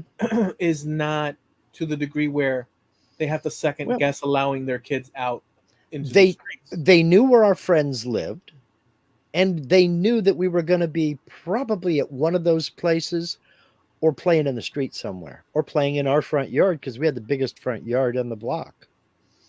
In this one particular home that I'm thinking of, we lived 6, 7 years. I mean, we had the biggest lot. A lot of football games were played in our front yard. A lot of baseball was played in our front yard. And we didn't break a single window. Not because we didn't try, but, but I mean, it was stuff like that. Going up on the hill above my friend David's house, it was a big grassy hill. And when the grass turned brown in the summertime, California has two seasons, green and brown. When the grass turned brown in the summertime, we'd grab an old cardboard box and we'd rip it open and we'd sit down on a piece of cardboard and slide down that hill. And you get going pretty ding dong quick. We all knew there was a barbed wire fence down at the bottom of that hill. We just knew when to stop so we didn't get tangled up in that barbed wire fence. But that was a lot of fun. That was an absolute blast. Mom would get mad because I always came home with foxtails in my socks that she'd have to pick out because I wouldn't do it. But that was about it. It was it was harmless, independent fun. We may be up on that hill sliding down on cardboard. We may be down at the creek, skipping rocks across the creek. We just whatever. But we were I think you and I were of the last truly independent generation where we were encouraged to be independent. I was allowed to do virtually, I mean, within reason, virtually. I was on my own. I'd go out and I would just be gone. Yeah, same here. And No cell phone. no, there was no communication in that Mhm. way. No. You know what communication was around my house? My mother on the front porch. Mark! And if Yeah. I didn't come by the third yell, I was getting in trouble. Man, I'll tell you what, we're in a different world. We're in the Mhm. same world, but not really. For a variety of reasons. But boy, But yeah, that the way you explain that, yeah, but then that again, um, it was a different atmosphere as well because I had friends that lived two doors down from me on one direction, two doors down in another direction, and some across the street, just all kids in the neighborhood. And all the folks in my neighborhood, they kind of looked out for one another. I remember one kid, we were playing football in this cul-de-sac right up, about half a block up from our house. We were playing football, and one kid fell. We're playing on asphalt in the summertime in shorts to show you how stupid we were. And he fell, massive road rash, but he hit his elbow on a curb. And we thought he broke his arm. He turns out he didn't. But one of the kid's mothers saw that, and she come out of the house, helped him up, and took him home, explained to mom what had happened. The boys were out playing football and this, that, and the other. Okay, thank you. And it was like that. If somebody came around, it was not unusual to see someone's dad come out of the house and sit on the porch and watch the kids play till they figured out, who does this person belong here or what have you. Yeah. People looked out for one another. Yeah. I mean, when I was little, I had neighbors across the street, Mm-hmm. you know, uh, on the other extreme, like in front block. Um, I'd somehow just run over to their house, play with with them, Mm-hmm. and their parents would say, "Hey, you want to go, Eloy? Go tell your mom if you can go to the speedway with us." Mm-hmm. And I'd be like, and my friend would say, my friend John would say, "Yeah, man, the speedway, they've got these cars and stuff, and it's Mm-hmm. freaking awesome." And I'd run over, and my mom would just say, "Okay," Mm-hmm. Yeah. but we'd take off in the back of his truck, Yeah. and we'd haul butt over to Hialeah Speedway, Mm-hmm. and I'd be gone for like 2-3 hours. Yeah. His dad would sit down, and it's funny. Um, my experience is a very interesting one, and I'm not the only one. But for me, it's interesting thinking back on it due to this dual cultural thing Mm-hmm. happening to me. And it's very common across the United. I mean, I've seen there's all sorts of variations on that, but I just find it fascinating. Like my parents would say, "Oh, you're gonna go with los Americanos? Mm-hmm. Are you gonna go with the Americans?" Uh-huh. I said, "Yeah, okay, go." Uh-huh. But now, but this is funny though because um, my understanding was that my parents were Cuban. Uh-huh. I'm American, which Mm-hmm. is the truth of the matter, and they're American, but they don't share cultural ties with Right. me in the same way, other Right. than the birthing. So it was all a dual Yeah. thing, two things happening at the same time, and I I didn't think twice on it, but I'm thinking back. Well, He said, "Oh, you're going to go with the Americans?" And I'm American too. They would emphasize yeah. that I'm American. That's why Mm-hmm. when I'm always asked about this Cuban thing or Mm-hmm. this, that, and the other, I always say no, I'm American because as a point of fact. But not to disregard the Yeah. things that my parents, but because I emphasize that all the time. Mm-hmm. But you understand that that's quite the interesting two things happening. So I'd hop in the car. So in a way, I got treated to this whole Cuban world and then this whole very American, let's call it Anglo world, Mm-hmm. um, But at you the didn't same really time. think about that at the Back time?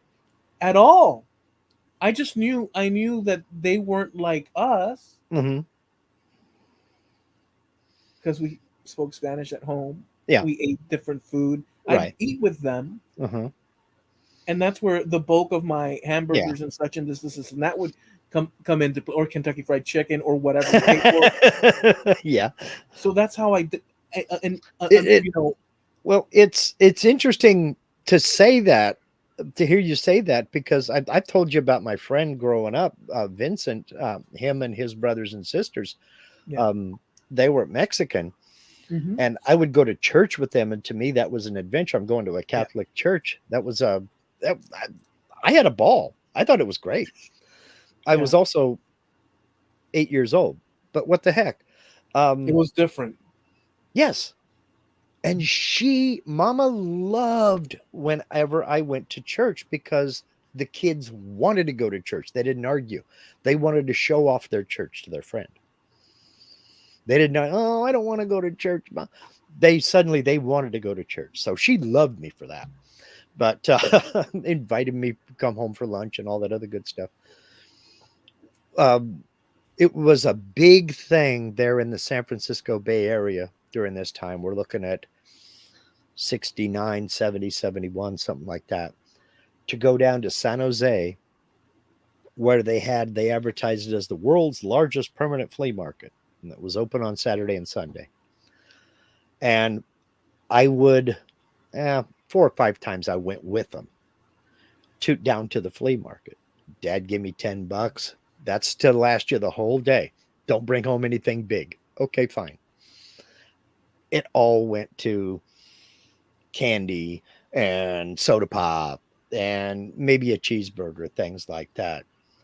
But I learned more about Mexican food hanging out with them than I would have ever learned any other place, because they would take me around and no, you want to come get melon candy from this guy, you got to try the melon candy here. Oh, this guy over here's got cactus candy, you'll like that. And I'm like, okay, fine, I'd buy a bunch and this, that, and fabulous stuff that I wish I could get my hands on now, but I can't. It was interesting to me. I knew we were different, I knew the differences, but I couldn't wait to explore it. That was just fun to me. Never mind the fact that I was Vincent's friend. It was just fun to me to experience something different. That was not what I was used to growing up. See, and the thing is that I grew up with both of those things at the same time concurrently. Mm-hmm. At Same here. but I Mm-hmm. was an only child. Yeah.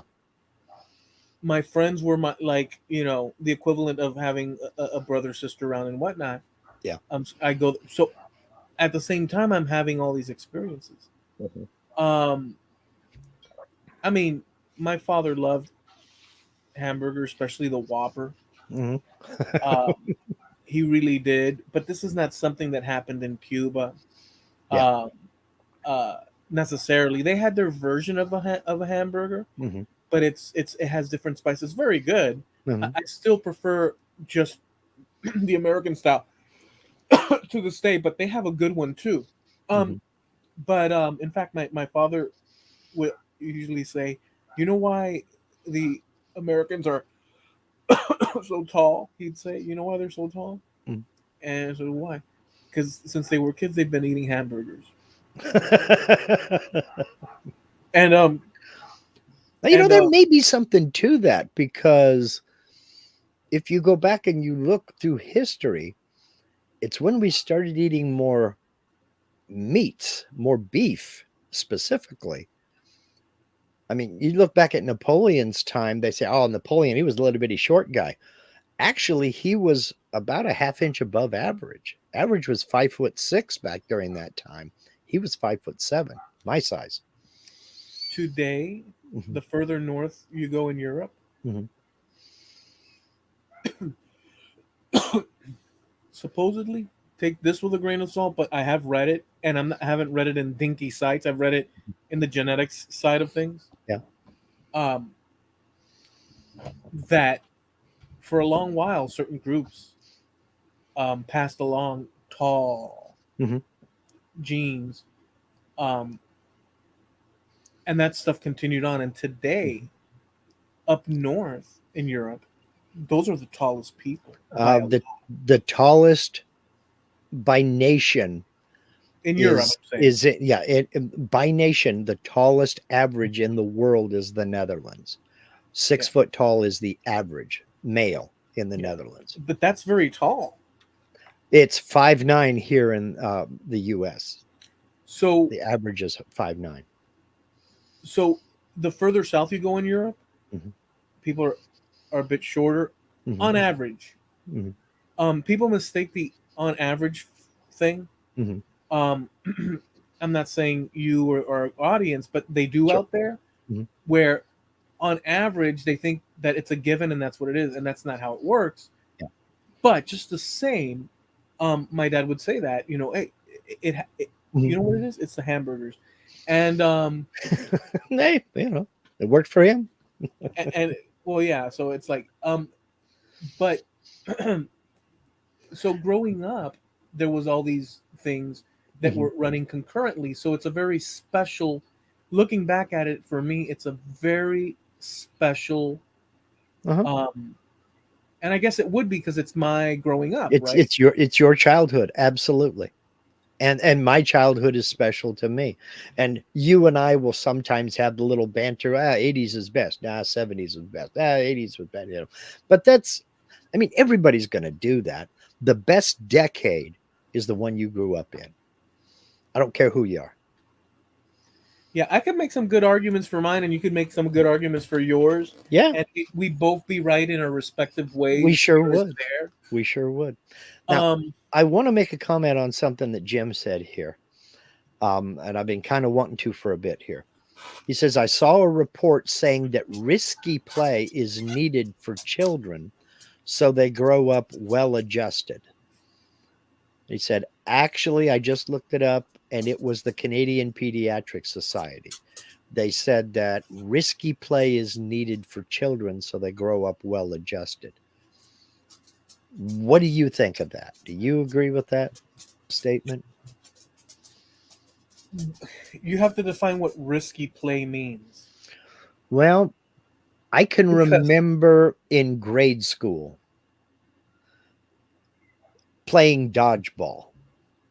And I don't mean a group of us got a ball and we went out in the playground at recess and played dodgeball.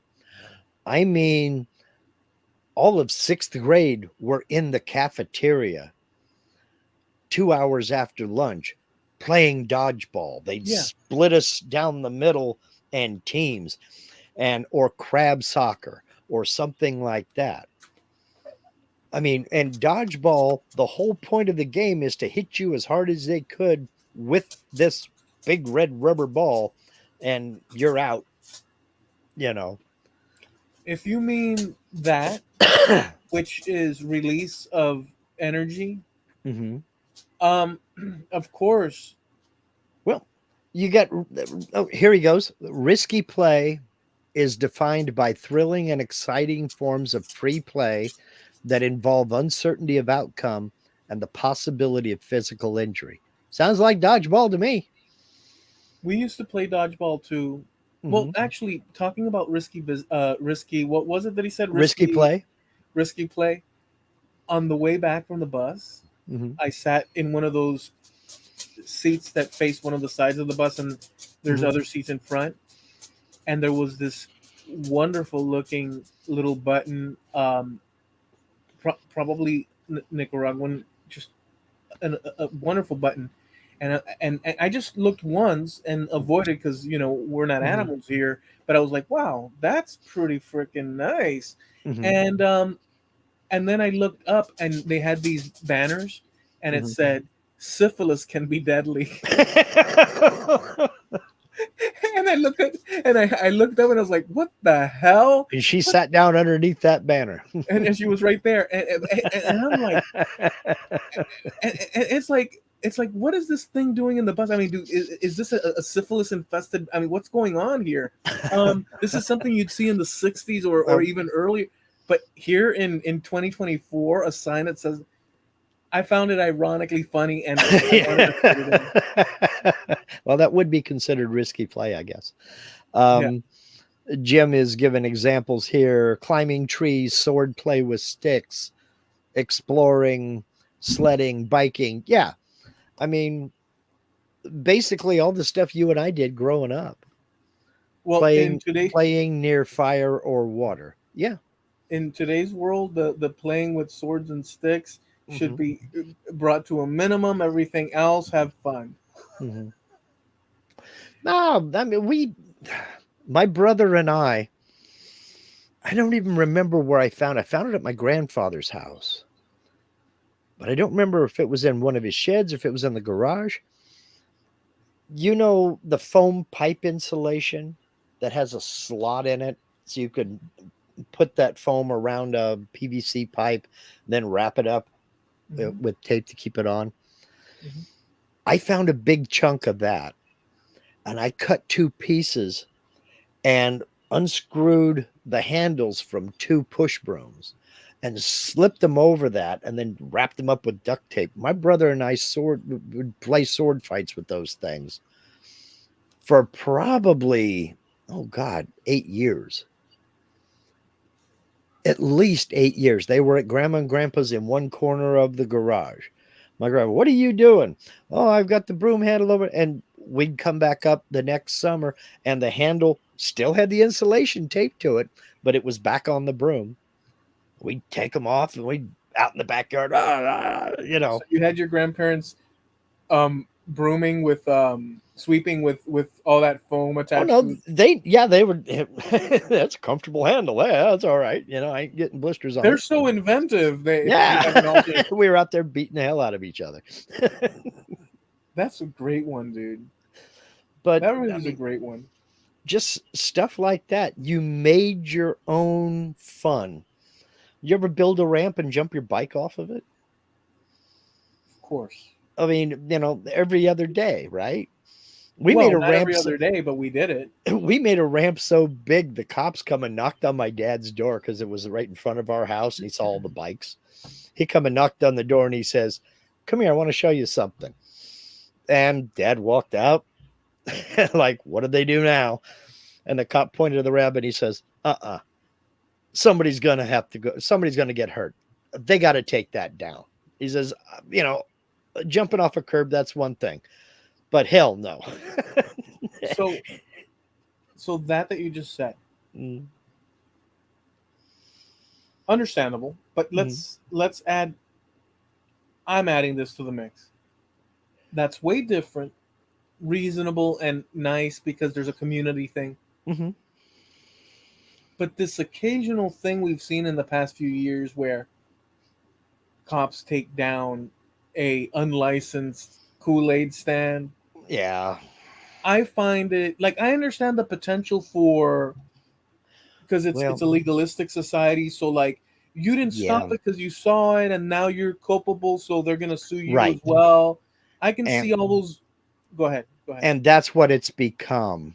Yeah. Everybody is so eager to catch somebody else doing something they think is wrong that back in the day where a policeman pull you over, he'd probably say, "Don't do that anymore."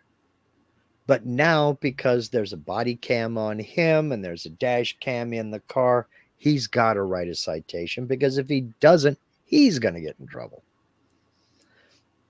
We have gotten a lot of that going on where before it was parents looking out for the neighborhood kids. Now it's parents of neighborhood kids can't wait to scream at another kid. You kicked the ball and hit Johnny. Well, yeah, we're playing kickball. You know, I mean, it we if we've gotten so defensive, I guess is what I'm saying, that we've forgotten how to relax and have a good time. there's a lot of pressures, um, and I don't know if it's because one, more adult one is across time with experience behind them and all the things, ups and downs and such, that one sees it a little bit more. But in reality, I don't know that I can break away from that paradigm, Mhm. Mark, because there is a paradigm. So we live in the, I'm going to say, we live in, this is my argument. We live in many paradigm. There are many things that are paradigms to us. One of it is the long walk of a journey of life. Mhm.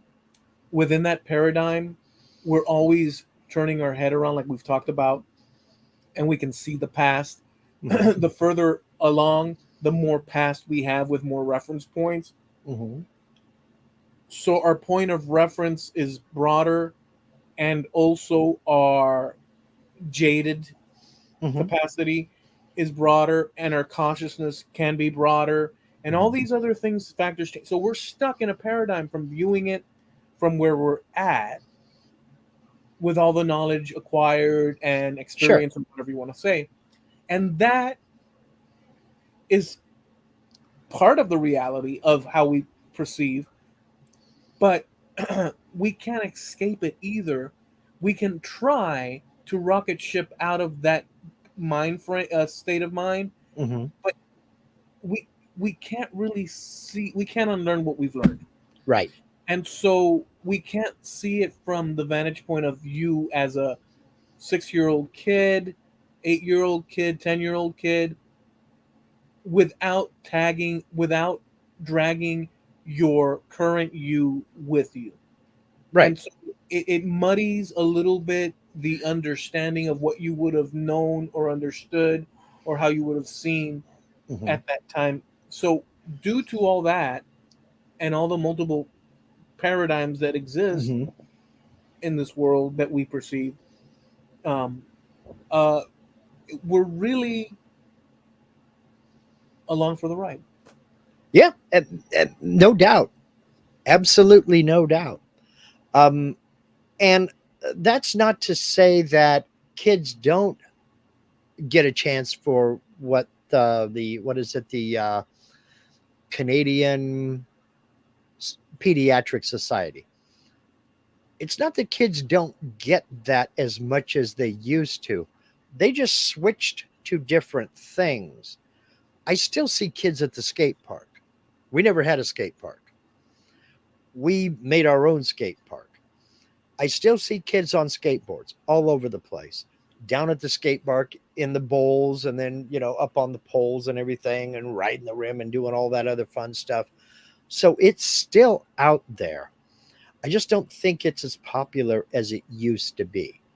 I definitely don't see kids building ramps out in the middle of the street to jump their bikes off of. I don't see many kids out on bikes anymore at all. A lot of adults on bikes. And I guess that's fine. I mean, do whatever you want to do. That's If that's your thing, go for it. I've enjoyed it. But I'm back on bike. I mean, I can't imagine my childhood without a bicycle. I just can't. That was independence. That was freedom. That was the steps taken to get your driver's license, so you could expand your circle, expand that radius of where you got to explore.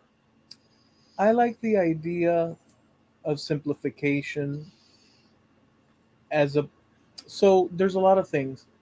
Like what I said at the beginning, taking the bus, riding the Mhm. bike or walking is a limiting thing, but just like the audio recording, oh, I never even it said when you audio record with a limited amount of options, Uh-huh. your main focus Is the is the music. actual right. Um, and you're hoping when you're limited Hmm. with little gear Hmm. that you could have that extra component.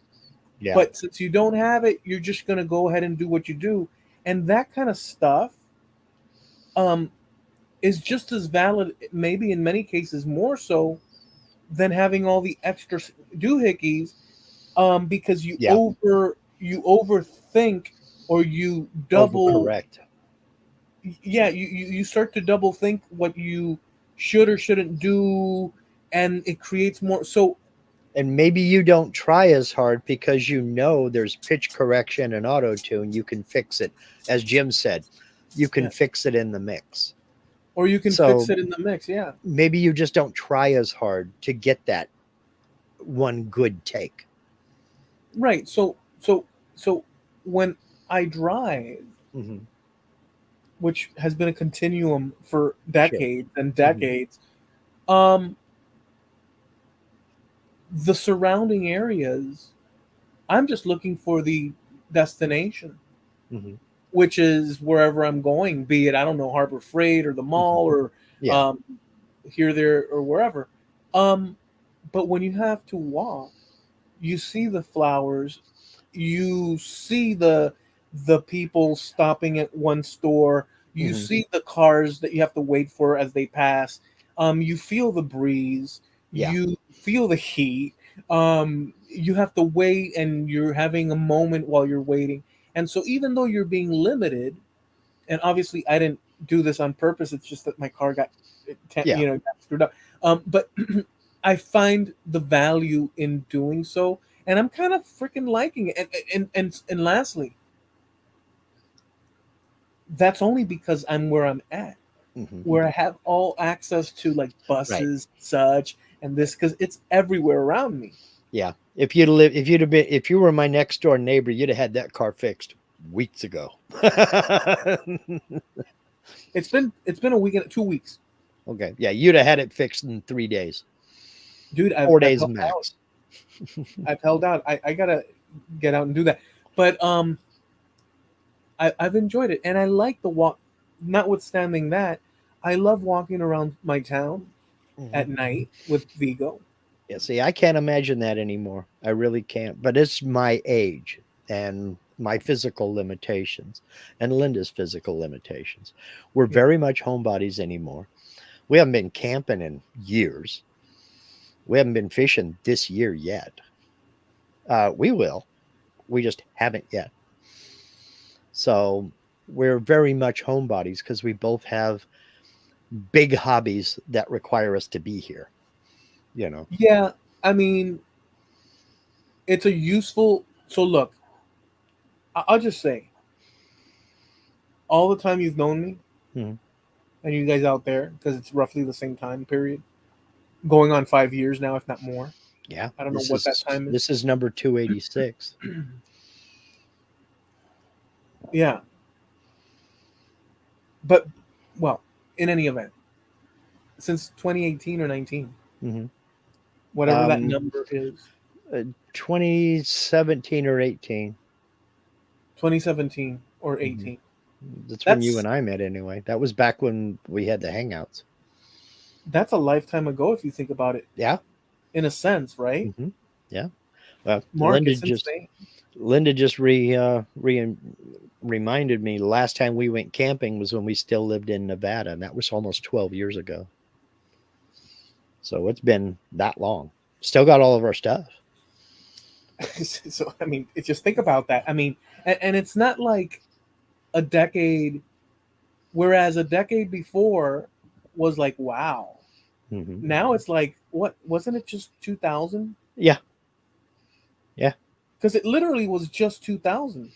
The 1980s doesn't seem that long ago to me. The 1990s is like yesterday. I will say the 1980s to me felt like a long time, but I had less living. Well, you got to think of it. You were born in what, 75, right? Yeah. So you were 5 years old in 1980. Mhm. 80 to 90 was two-thirds of your life. You know, when 1990 came around, that was 15 years since you were born. That 10-year stretch was two-thirds of your life.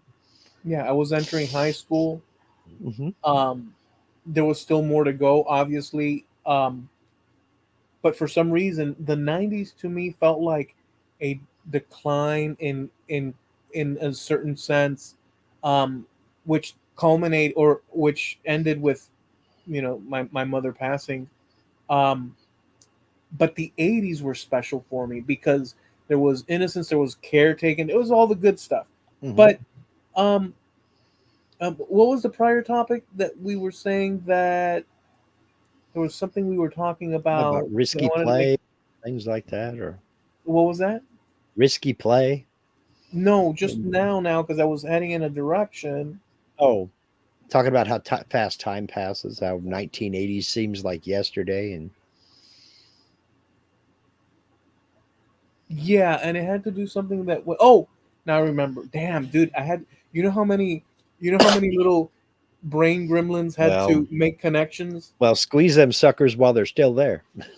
Um, they were running around going tiki tiki tiki tiki. So when we all first met, Mm. just a few years ago, which is now kind of like Mhm. running on 6 years or something like that, or more or less or something. Um, my exercise regime was non-existent up until a year and a half ago, Mhm. where I started doing that. And let me tell you, I was not really in the best of shape, and I'm still not. but just going out frequently Mhm. has made a world of difference. Yeah. Um, to the point that it's surprising.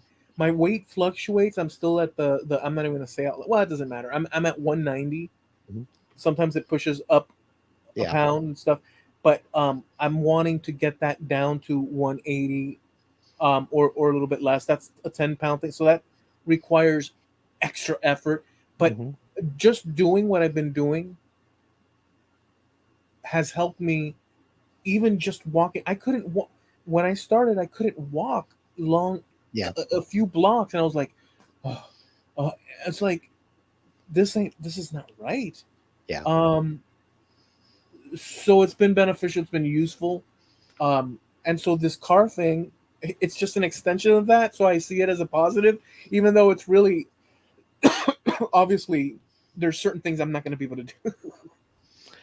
Steve says the first hangout shirt I designed was June 2017. I have a couple of those um, MMN Makers Media Network T-shirts that you made, Steve. If we use 2024 minus 2017, 7 years. okay, there you go. You were faster than the calculator. That's a long time, Mark. Yeah, yeah. I've got a couple of them, Steve. They don't fit me no more, but I got them. They have their place in the closet. I'm one of those weirdos who hangs up his T-shirts. It's crazy. Um, in any If event, I if guess if a T-shirt gets folded up, it's because A, I want to keep it. It's something special. Like I've got my Monsters of Rock 1992 concert T-shirt, or it's that far away from becoming a rag to wax the car. You know, it just so if it gets folded up, those are that's my painting or my working clothes. So, all right, we better pull into the bus stop. all right. Hold on. Ding ding. Yeah. Next stop. Blah blah blah blah blah blah blah. All right, guys. Um, Nothing. It was enjoyable. We hope you liked it as well. We go live every Tuesday, 9:30 Eastern, 6:30 Pacific Coast time here on YouTube. It's the Trampled Underfoot podcast on YouTube, and we have a site on Facebook by the same name, as well as a website, trampledunderfootpodcast.com. You can check that out, and we're sponsored by. Hardiel Media. Look, I say it every week. You know what I'm going to say. You know when I'm going to say it. You know why I'm going to say it. Don't take it from me. Take it from Steve. He's out there in the chat right now. Go over to harneilmedia.com, link in the description of every video on this channel. That way for a reason. Hit the contact us link and ask Steve, what the hell is Mark talking about? He'll tell you. Believe me, that's the best thing I can do. You're not going to believe me by now. There's nothing more that I can say. Get over to Harneil Media and ask Steve. He'll tell you. That's HARNEAL media.com, sponsor of trampledunderfootpodcast.com. All right. Well, enjoy yourselves, folks. Enjoy this week and do the things that you love just because, but be safe doing so. We don't want any evil Knievel stunts. Be reckless. Be reckless. Drive really fast, take lots of chances, and go hit the drive through for a soft serve ice cream cone. Oh, Mark, that just reminds me of when Tom from Tom and Jerry would be sitting there plotting the demise of and then there was this little good guy and bad guy on the shoulder. Do you remember that? Yes, I do. Which which which of the little characters were you just now by Both, saying you said? both. I'm thinking seriously about snatching up Linda when we're done here, and us go over to the Dairy Queen and get a Blizzard. That's a good idea. Wait a second, a blizzard. How about a diet, non-milk or sugar, um, snow cone with no what do you call the with no with with the wafer with a so you don't eat the. Why you want to do that? Why you want to badmouth me like that? No, how about an orange, a nice fresh orange. Orange why Julius. why is it that or whatever. Anyways, I like that idea of the snow cone. Forget me and what I said. I was just being Hmm. how I am. I'm gonna go get a Guys, blizzard. enjoy your weekend. We'll catch you next time. See ya. Please.